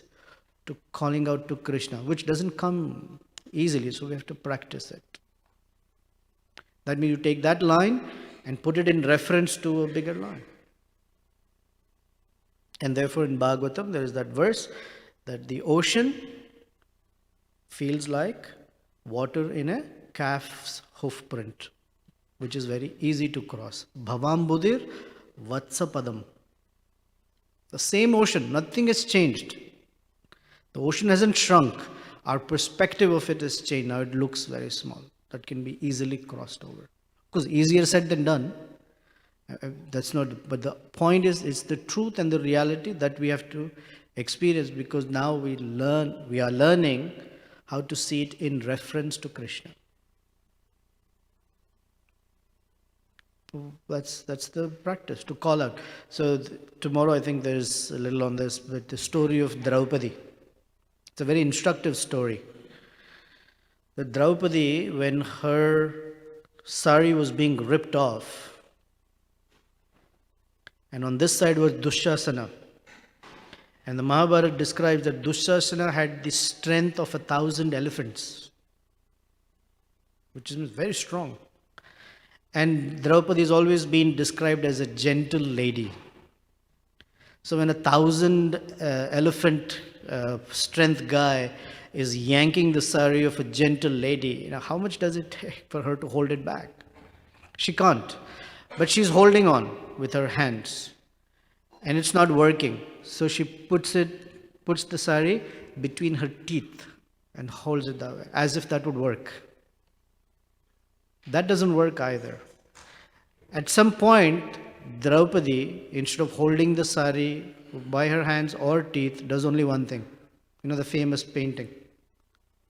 She stops fighting Dushasana and calls out to Krishna. It's at that moment that Krishna appears. Until then, he didn't come. He could have come long ago, even when Dushasana said, I'm going to disrobe Draupadi. He could have come somewhere and slapped Dushasana, right? He didn't show up.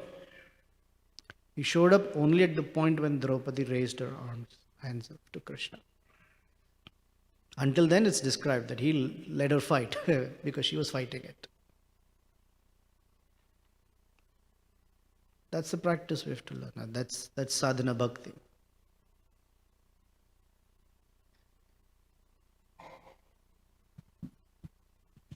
Lunchtime? I think we're late, no? We're lunch?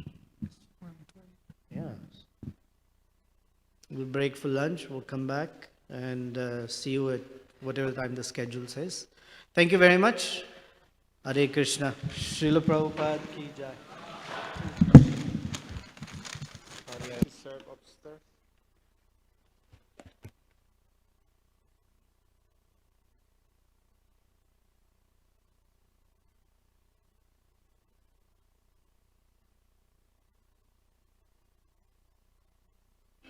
Hare Krishna. Here.